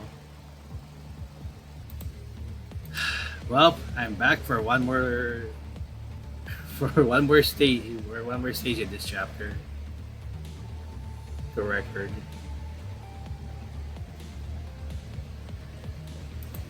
Alright. At least we can play with our character again. Ooh. Very nice that I can do this. Alright. Yep. And that's all we can do anyways. Making sure. Alright. Let's start.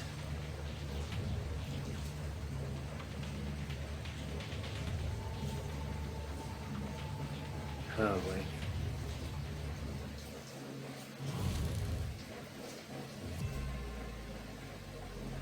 Wait for me, guys. I found you. Stop, shorty. Ah.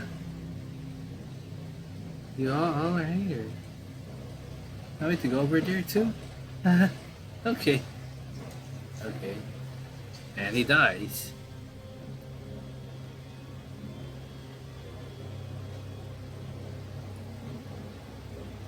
Wow. We're 21, stop him. Roger.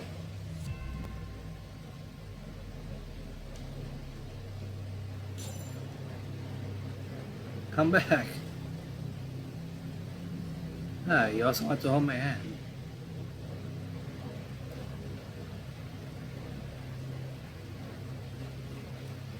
Got it. Hmm. Okay, I'm not gonna read it. It's way too fast. A little bit.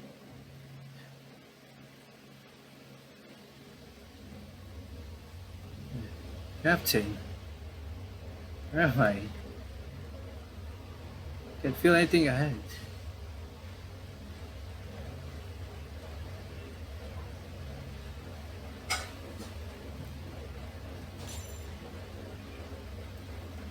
Where do I go?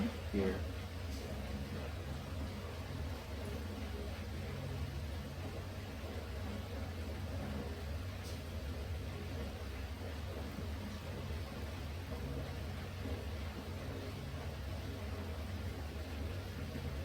What's that? Is that a crab? Oh, it's a wolf. What is that?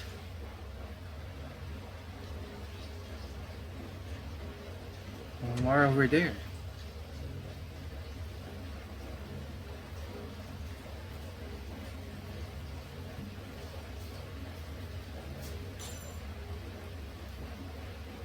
Fine enough that because of our weapon having like deadline timing, it gains 3 orbs every time.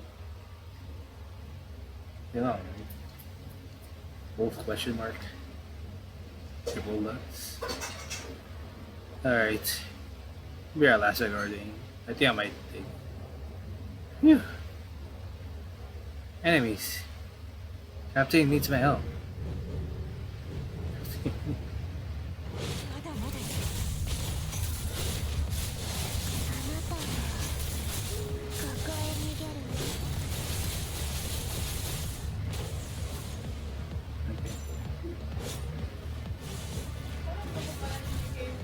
あなたの色。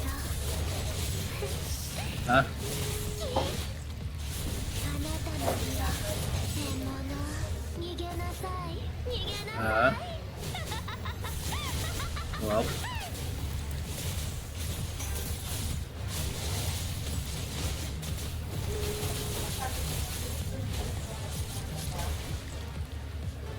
Yung mga short. Oh. I thought I need to separate them. Oh well.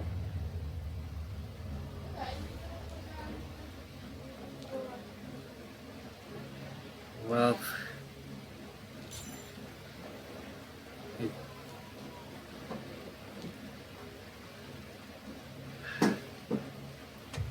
and I'll just do it.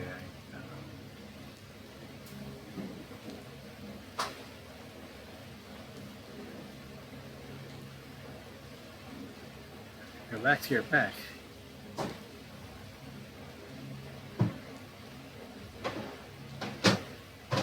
I'm sorry.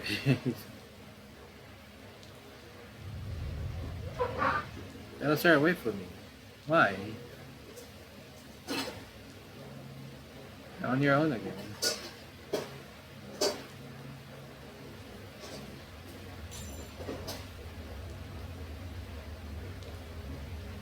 See, I can't hear you.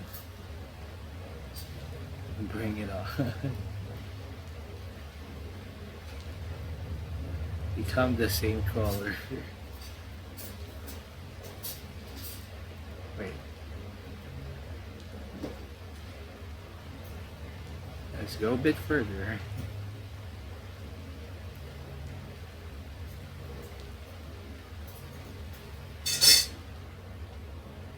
Who's there? Hindi na wala ng tubig. What's happening? Can I not switch? Who's here? Where am I?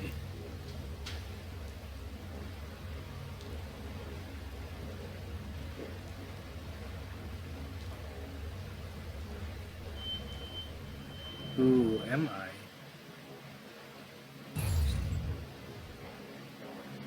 I'm 21. Yeah, did she pass out? Infection to eye?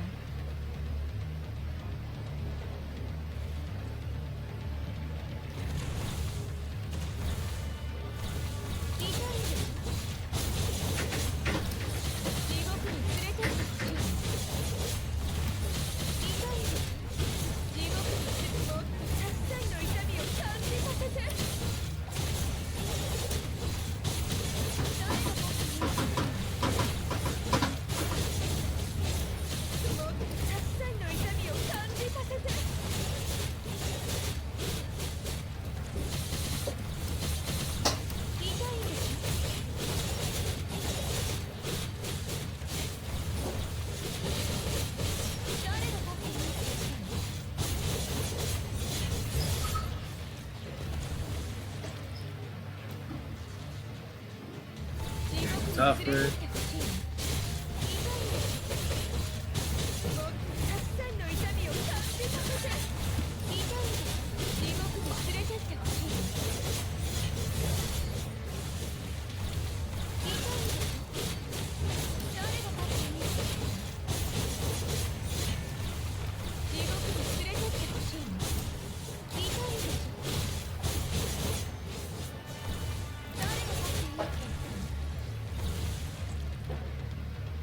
Come on. Okay, there's still one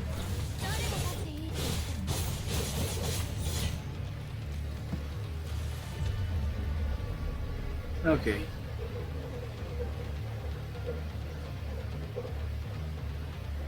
Sure. Commandant, the order the priority evacuees have finished boarding. Alright. Should we get them going immediately?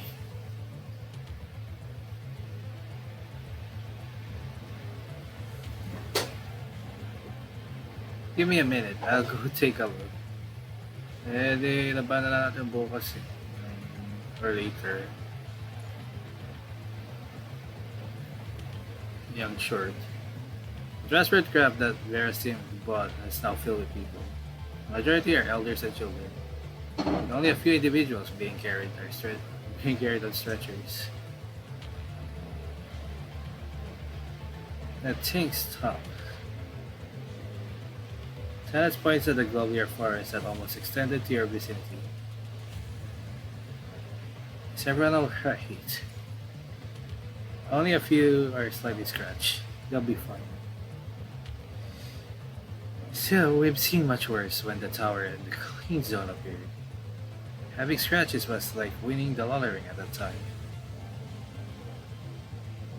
But the waves of tremors are really unsettling me. I already clicked. I wonder if it looks akin to the tumor abruptly sprouting from the surface. Let's say from Babylonia's point of view. But the true horror that it resembles can only be fully experienced when one sets foot upon this land. In contrast to the Inverhetero Tower, seemingly an intricate craft of another realm, the globular forest stands as a manifestation of betrayal originating from the soil. And a majestic staircase crafted by divine hands, but a menace standing right before your eyes, whose roots have quietly torn from the land apart in fleeting moments. Even the once tranquil woods surrounding it now exude an ominous sound. Fortunately, its rapid growth has been slowing down after it first materialized. With its initial expanding speed, everything in your view would have been devoured already by now. However, that uncanny vitality persists, which everyone can feel through the occasional vibrations beneath their feet.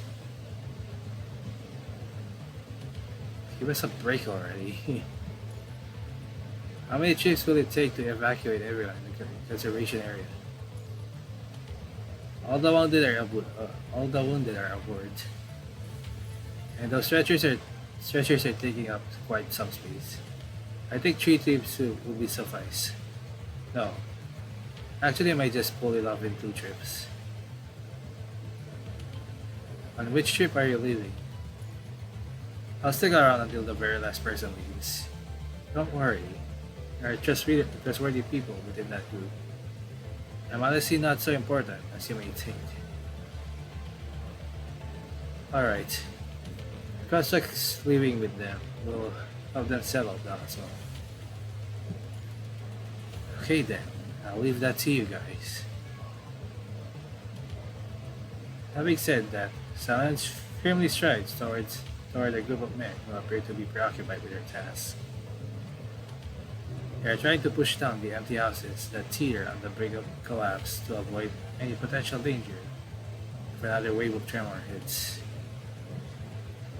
Cerberus Silence as he rolls up his sleeves and joins the group. You feel a newfound respect for him as a leader, growing within you, even though he claims himself to be not so important. In the corner of your eye, you catch a glimpse of Lee, lifting the tent curtain and waving at you. After one last gaze at the transport craft that is taken off, you easily make your way back. You found this. The thing placed at the table is an assistance device for remote connection.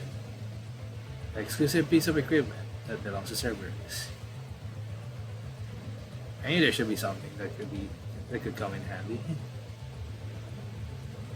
channel for a remote connection with constructs is exclusive to Cerberus, and its specs are more advanced compared to the standard ones. It's worth a shot. I heard that your commandant is pretty much the only one who can establish a remote connection with Cerberus members. Even if we manage to make it work, there's no guarantee that.